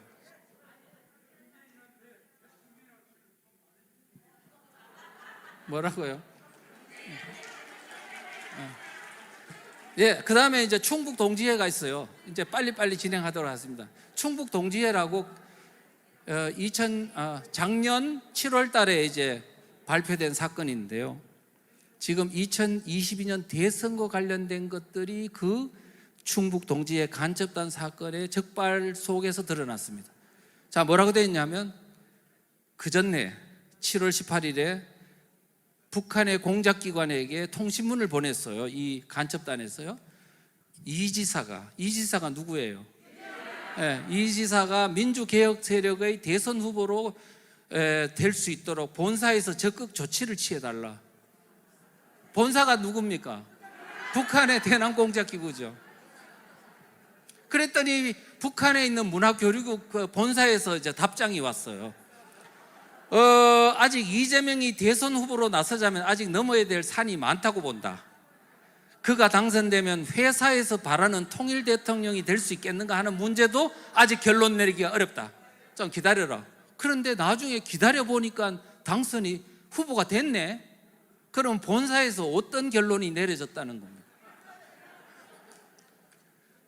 우리가 지금 이렇게 볼 때 지금 대한민국의 여러분들은 대통령 선거와 같은 모든 정치적인 행위들이 알고 보니까 지하에서 북한과 다 연계가 되어 있더라는 사실입니다.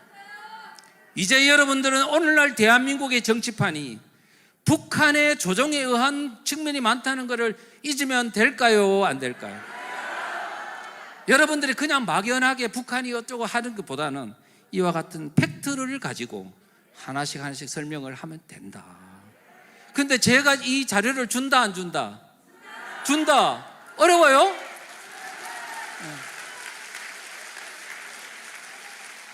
선거 때만 되면 우리 대한민국은 이제 불안합니다. 왜?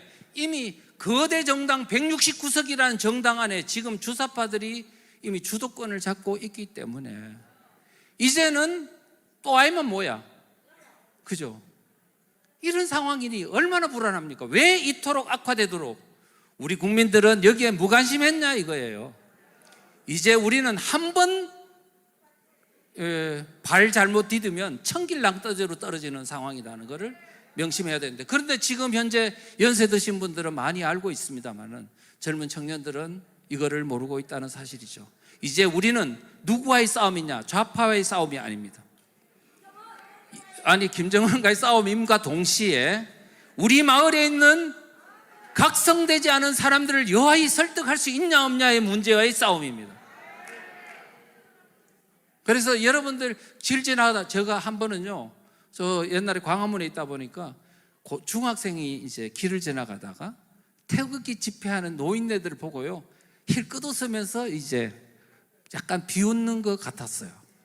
그랬더니 어떤 할머니가 야, XX 시오 상시오 미음 비읍 시오 막 그러더니 이러면서 막 욕을 하더라고요. 그러니까 걔들이 한 명만 비웃었는데 그 같이 간 무리 15명이 다 쳐다보면서 입을 삐죽거리고 가더라고. 그럼 15명의 마음을 잃었다 얻었다? 그러면 어떻게, 우리의 손해요 안 손해요? 마음은 편할지 몰라도 이미 그들의 마음은 잃어버렸습니다.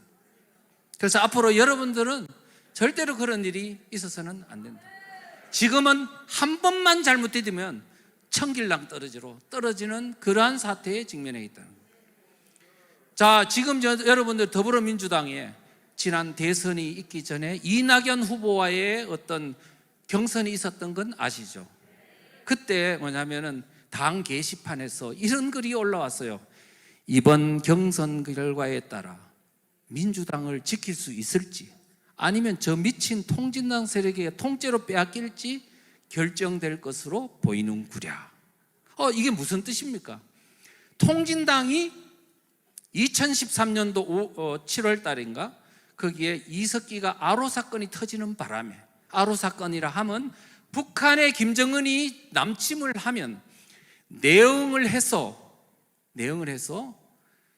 이 해화동에 있는 전신전화국 폭파하고 평택에 있는 유리창고 폭파하고, 이거를 지금 거기에 있는 밑에 있는 아로 요원들에게 130명, 150명을 단체로 모아놓고 지령 내리고 하다가 들통난 사건입니다. 그런데 지금 그 사건 때문에 결국은 통진당이 이제 반체제 세력이 들어갔다고 수사가 들어가고, 결국 2014년도 12월에 헌법재판소에 의하여 이제는 당 해산 조치가 내려졌습니다. 그런데 문제는 많은 사람들이 통진당이 해산됐다 그러니까 만세 그러면서 우리 대한민국에 저런 반체제 정당이 없어졌다고 막 그냥 좋아했어요. 저는 안 좋아했습니다.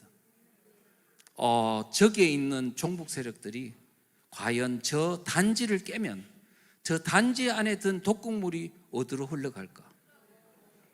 이제는 어디로 갔는지도 모르는 거야. 나중에 알고 봤더니 민주당에 다수가 들어가는 거야. 이제는 이재명과 함께 경기동부연합이 민주당을 장악했습니다. 이제는 민주당이 통진당화가 돼버린 거야. 그러면 그 민주당 안에도 나름 괜찮은 사람이 있을까요? 없을까요? 그 사람들이 이제는 갈 길을 몰라 헤매고 이제 그들한테 쫓겨나가지고 아마 이제 딴 집 살림을 차려야 될 거야.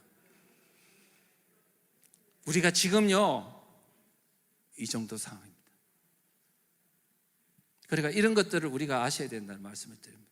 그런데 이재명과 경기동부연합이 연결된 게 언제냐 하면은 이미 성남시장이 될 때 2010년도 6월 6.2 지방선거 때 바로 한몸통이 됐습니다. 왜냐하면 김미희라고 민노당 후보가 나와서 야권 연대를 해주면서 민주당에 있는 이재명과의 어떤 단일화를 했거든요.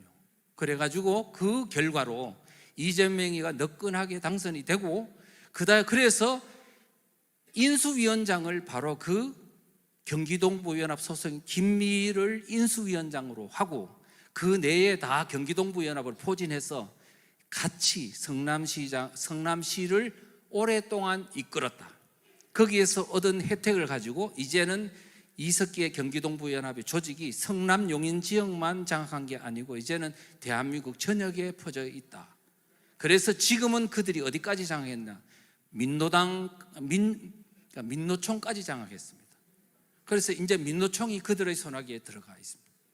그래서 이런 걸 생각해보면 지금 대한민국이 얼마나 한 발 위기 상황으로 치닫는지 아실 수 있을 겁니다. 자, 이재명이 꿈꾸는 나라는, 이재명이 꿈꾸는 나라. 그래서 제가 박근혜 대통령이 탄핵되던 그 즈음 2017년도 1월 달에 광화문에 시위장에 갔다가 책을 하나 구입했습니다. 지금은요, 대선 전에 이거를 싹 거두어 가지고 어디에도 구할 수가 없어요. 그래서 이제 그 내용을 보니까 그 책에 가장 많이 언급된 내용이 뭐냐? 대한민국의 70년의 역사를 적폐의 역사라 그래요. 그렇게 하고 이 70년 만에 대청산을 하고 대전환을 완료해야 된다라고 규정하고 있습니다. 그러면서 새로운 대한민국 진정한 민주공화국을 완성하자라고 했는데, 그 민주공화국이란 의미가 무슨 의미냐 하니까요, 이렇게 되어 있습니다. 해방 후 우리가 합의했던 민주공화국의 가치가 살아 숨쉬는 나라를 만들자.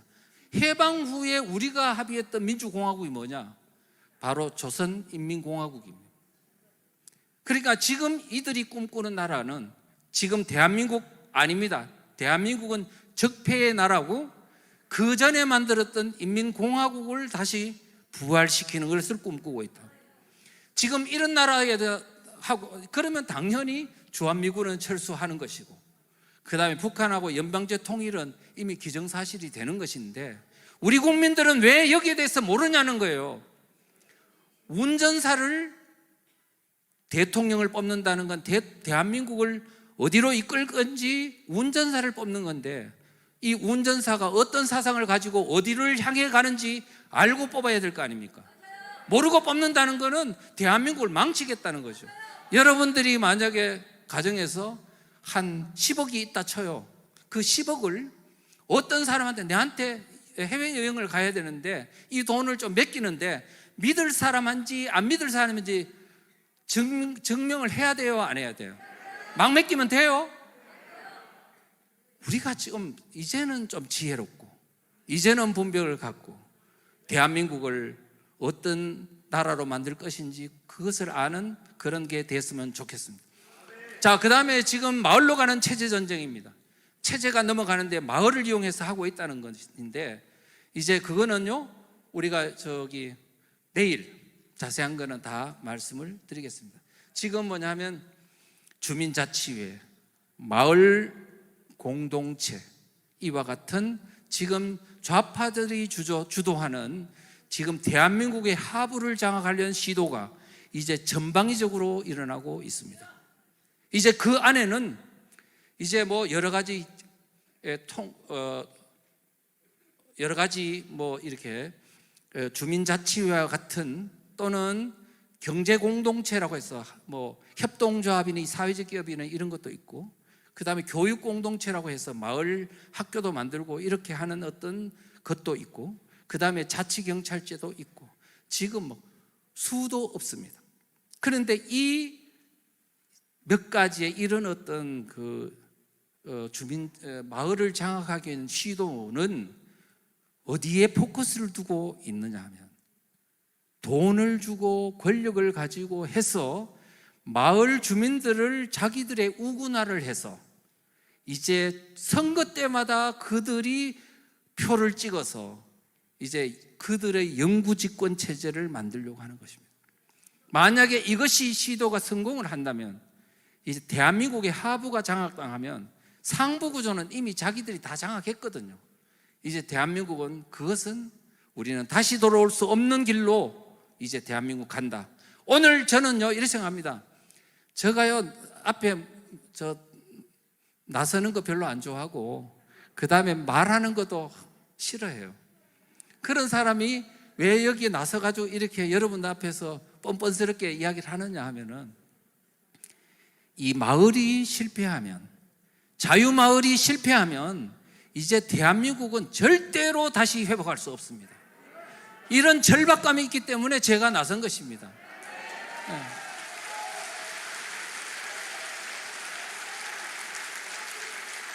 그래서 지금 현재는요, 읍면동 안에 주민자치회도 있고, 마을교육공동체, 마을경제공동체, 자치경찰제, 이렇게 해서 그 마을을 모든 부분을 다 장악하는데, 그렇게 해서 진짜 그거를 뭐냐면 가짜 주민들이 되고, 그 마을에 실제 주민등록이 안 되어 있는 사람들이 그 마을에 들어와 가지고 좌파 마을 활동가들 한패가 돼 가지고 그 마을을 완전히 장악하고 집권해 나감으로써 실제 사는 주민들은 소외당하는, 억압당하는, 교회들은 박해당하는 이와 같은 어떤 시스템을 구축했어요. 베네수엘라처럼 그 석유 매장량이 세계 1위였던 베네수엘라를 지금 어떻게 만들었습니까?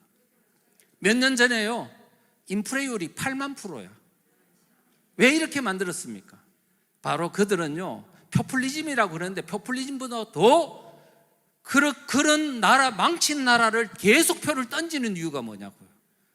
바로 베네수엘라에 있는 좌파 세력들이 마을을 장악해서 주민들을 완전히 장악해서 그들한테 밑보이면 살아나갈 수 없는 시스템을 만들었기 때문입니다. 이제 우리가 그와 같은 전철, 6.25 전쟁 때 마을에서 일어난 비극, 이것들이 다시 재현되지 않도록 하려면 오늘 우리의 각성이 절실히 요구된다, 이런 말씀을 드리겠습니다. 자, 그러면요, 대한민국 어떻게 구할 것인가? 이제 이 문제를 다시 한번 보겠습니다. 결국 관건은 대한민국 국민 유권자의 각성뿐이다. 핵심은 그겁니다. 각성뿐입니다. 지금 저의 사부님이신 양동환 교수님, 지금은 파킨슨씨 병에 걸려가지고 지금 거동이 어렵습니다만은 저는요, 그분한테서 많은 가르침과 교훈을 얻었습니다. 그래서 그분이 이제 사실 우리나라 어떤 우파 사상계에서는 가장 많이 하시는 분이고 그 지식인으로 자세도 훌륭하신 분인데요, 그분이 쓴 책 벼랑 끝에 선 한국의 자유민주주의, 물론 저도 이 책을 만드는데 일조했습니다마는 그 핵심 뭐냐면, 지금 대한민국은 체제전쟁 중이다, 느슨한 내전 상태에 있다, 자유민주주의를, 반공적 자유민주주의를 해체하려는 세력과 파괴하려는 세력과 반공적 자유민주주의를 수호하려는 세력 간에 치열하게 전개되고 있다, 이렇게 진단하고, 지금 문재인이가 대통령 당선되는 그 대선도 일종의 체제전쟁의 일환으로 전개되고, 그 다음에 그들이 정권을 잡게 되면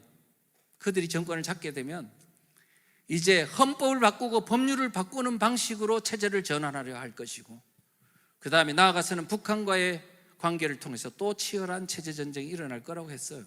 그러면서 뭐라고 이야기하냐면, 그럼 언제 이 체제전쟁이 끝나느냐, 언제 하면 바로 이렇게 해답이 여기에 있습니다. 다수의 국민이 민주 세력, 진보 세력으로 왜곡되게 호칭하는 세력의 상당수가, 그러니까 진보 세력이네 민주 세력이라고 포장한 그 상당수가 알고 봤더니 자유민주주의 체제를 전복하려는 반체제 분자들이라는 사실을 정확히 인지하여 그들을 단호히 배격할 때까지 이 전쟁은 계속된다는 겁니다. 그러면 이 전쟁이 우리가 승리하려고 하면, 이 체제전쟁을 끝내려고 하면 어떻게 하면 된다? 다수의 국민을 깨우치기만 하면 된다. 뭐를? 사기치는 그들의 사상적 실체를 알려서 그들의 사기술에 넘어가지 않도록 깨우쳐주기만 하면 된다. 바로 이 역할을 누가 해야 되나? 여러분들이 해야 된다는 겁니다. 마을에서요, 그렇게 말씀을 드리고, 그래서 지금 또 하나는 문제라는, 자유민주주의가 좋아? 안 좋아? 그러면 물어보면요, 한 80%에서 90%는 자유민주주의가 좋답니다. 그러면 주한미군 철수가 좋아? 안 좋아? 그러면 90%가 주한미군 철수는 안 돼, 주한미군이 있어야 돼 라고 말해요. 그런데 그러면 그렇게 자유민주주의가 좋다면서, 주한미군이 있어야 된다면서, 대한민국이 좋다면서, 그러면 도대체 지금 대한민국이 이토록 위기에 처한 이유는 뭘까 하면, 이 그림이 잘 말해주고 있습니다.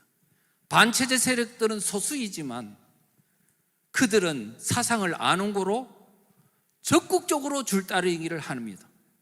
좌파 정권, 북한이 배후에 대남 공작하고 중국이 공작하고 민노총 정교조와 같은, 그리고 신문 방송의 자경 세력들이 끝없이 국민들을 선동하고, 그 다음에 각종 좌파 단체들이 줄을 당기는데 반해서 지금 대한민국 자유민주주의를 좋다는 사람은 어디 갔냐고요. 보면 전부 다 대부분이 나는 몰라요. 나는 자유민주주의 좋아, 좋긴 하니까 하여튼 열심히 해봐, 내 기도해 드릴게, 이런 사람들 있죠. 이야기해보면 사상이 뭔지도 하나도 몰라. 그냥 똥인지 된장인지 구별이 안 되는 사람들이 대한민국의 자유민주주의를 좋다는 사람이 너무 많이 있다는 거예요. 그들은 줄을 당긴다, 안 당긴다? 안 당긴다. 그러니까 지금 당기는 분은 너무 적다는 거예요. 그러면 누가 당기냐? 극소수 연세 드신 분들이 지팡이 짚고, 그 다음에 이렇게 나와가 권사님들, 참 장로님들, 그 다음 늙은 군인들, 이런 분들이 나와가지고, 건강도 안 좋은데 말이죠. 젊은 사람들은 다 어디 갔냐고요. 앞으로 우리 지금 이 연세 드신 분들이 살아갈 세상에, 이 대한민국이 그들이 살아가야 될 세상이잖아요. 왜 그들이 지금 안 나오냐고요. 몰랐어. 그럼 모르게 된 책임은 누구한테 있느냐? 여러분들한테 있는 거지. 지금 해야 된다고요. 회개하는 마음으로. 네. 물론 여러분들 책임 아닙니다. 다는 아니고, 결국은 핵심적 책임은 이 대한민국에서 혜택을 누리면서 자유민주주의를 파괴하는 데 에너지를 쓰는 저 인간답지 않은 저 정치 사기꾼들의 책임이 가장 크죠.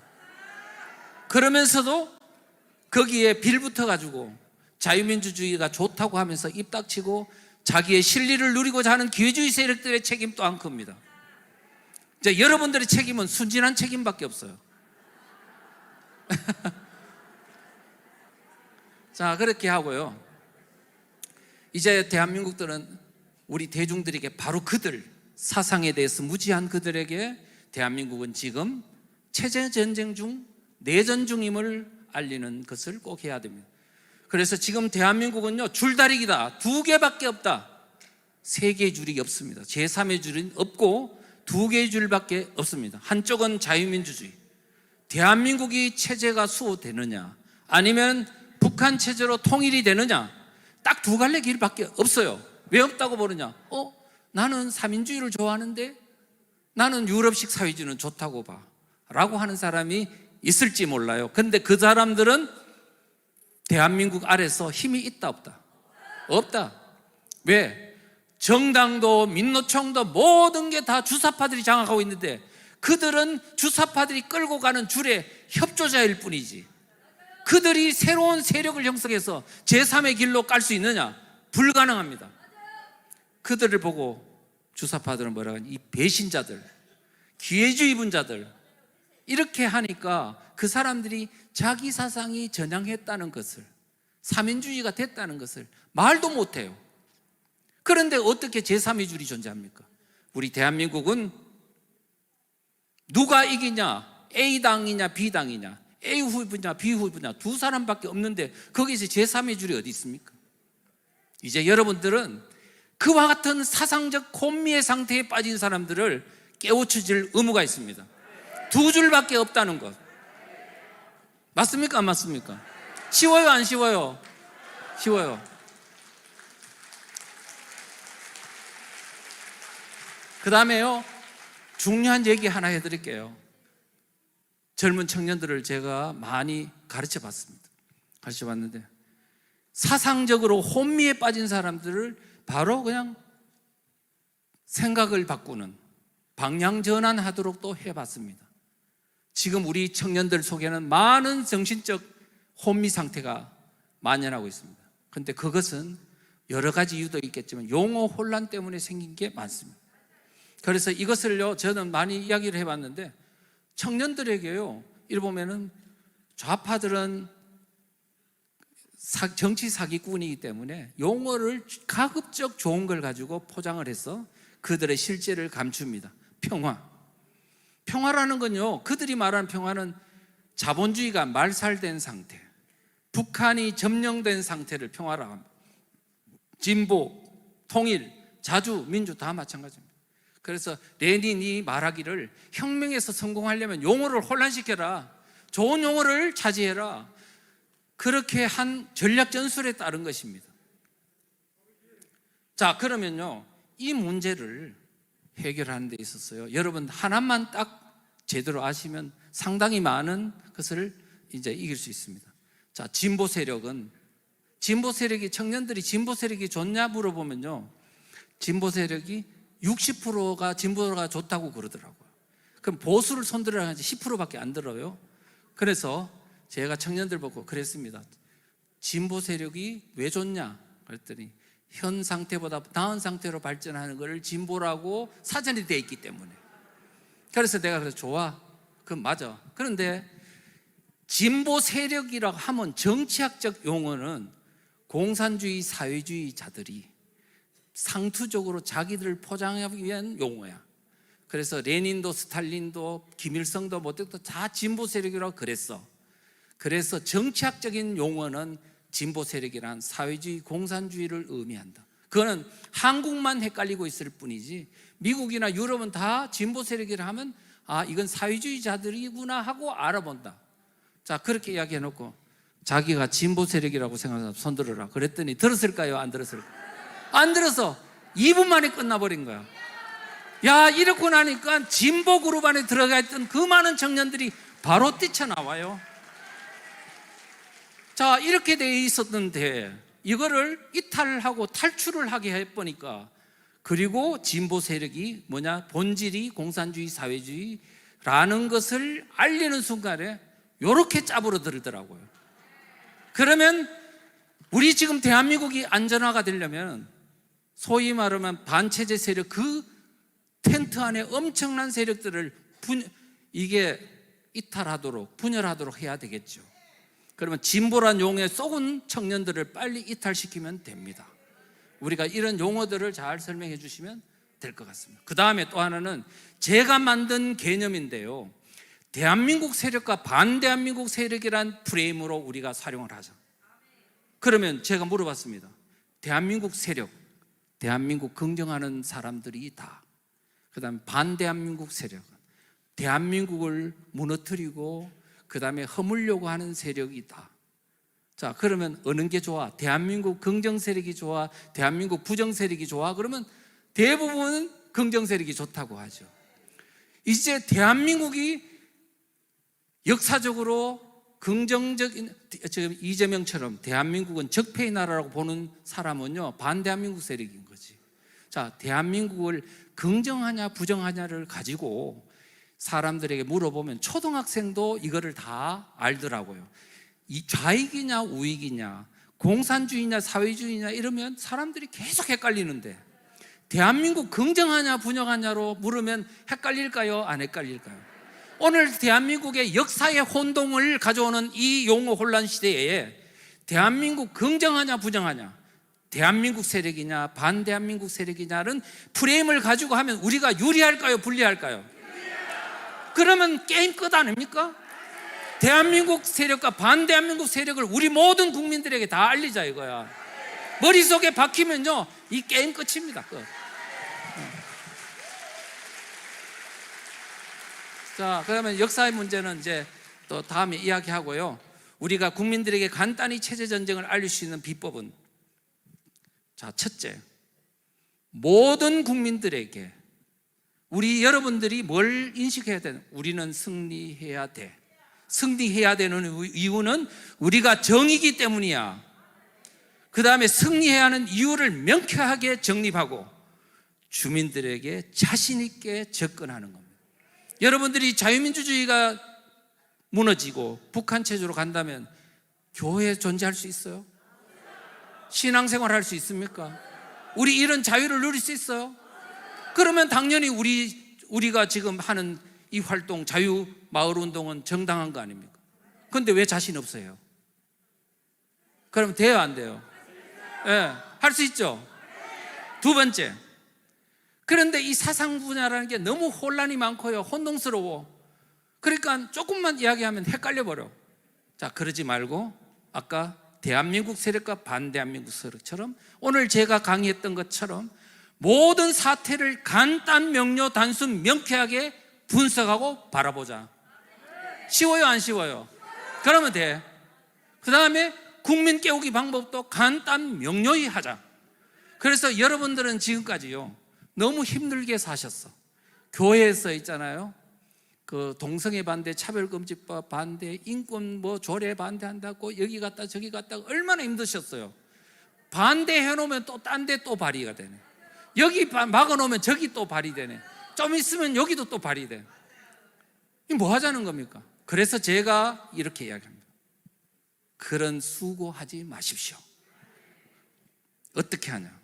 나무 잎사귀를 왜 땁니까? 나무 잎사귀를 도끼로 밑둥치를 친데 또 치고, 친데 또 치고, 친데 또 치고, 친데 또 치면 나무가 둥치가 넘어져 버려. 그러면 나무 잎사귀 가지 다 죽잖아요. 그러면 밑둥치라는 게 뭐냐? 지금 대한민국에 있는 반체제 세력의 사상적 실체를 계속 주민들한테 알리는 겁니다. 근데 한 번 알릴 때는 반발을 해.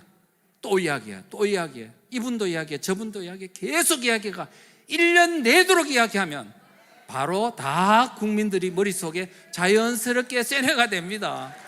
그러면 승리할 수 있습니다. 그 다음에 지금요, 앞으로 여러분들은요, 강의 듣는 거로 머물지 말고요, 반드시 책을 읽으셔야 합니다. 공부 안 하면요, 반드시 백전백패. 이제 그래서 지금 이런 책자들, 소책자 있잖아요. 대한민국은 체제전쟁 중, 다시 마을로 간 체제전쟁, 이와 같은 소책자들은 꼭 읽으시면, 그래서 반드시 암기를 해버려야 됩니다. 그래야지 그걸 가지고 주민들을 깨울 수 있고, 그 다음에 나아가서는 반대한민국 세력의 비밀이 드러나다. 이 책은 좋은 책입니다. 제가 쓴 책이라고 자랑하는 게 아니고요, 진짜 이 책을 읽으면 대한민국뿐만 아니고 세계의 사상사를 전반적으로 다 이해할 수 있어요. 이것만 보면요, 여러분들이 뭐가 가능하냐면 눈에 보여, 이게 전체적으로. 그래서 이제 그런 것들을 해주시면 좋겠고, 그 다음에 이제 앞으로 간단한 행동 방법은 있습니다. 이제 내일 더 자세하게 말하겠지만 주민 깨우기 운동은 어떻게 하고, 마을별로 이제 그와 같은 데서 이제 다 전단지라든가 이런 걸 나눠주는 운동부터 소그룹별로 이게 서로 그런 거를 배포 운동도 하고, 인맥을 통해서 사람들을 넓히고, 이와 같은 걸 통해서 꾸준히 해야 된다, 그런 말씀을 드립니다. 그래서 지금 이제 2시간 동안 하라 그랬는데 정확하게 2시간 아닙니까? 2분 남았습니다.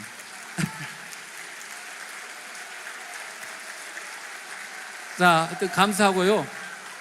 오늘 지금 우리는 지금 뭐냐면, 여러분들은요, 그냥 애국단체 아닙니다.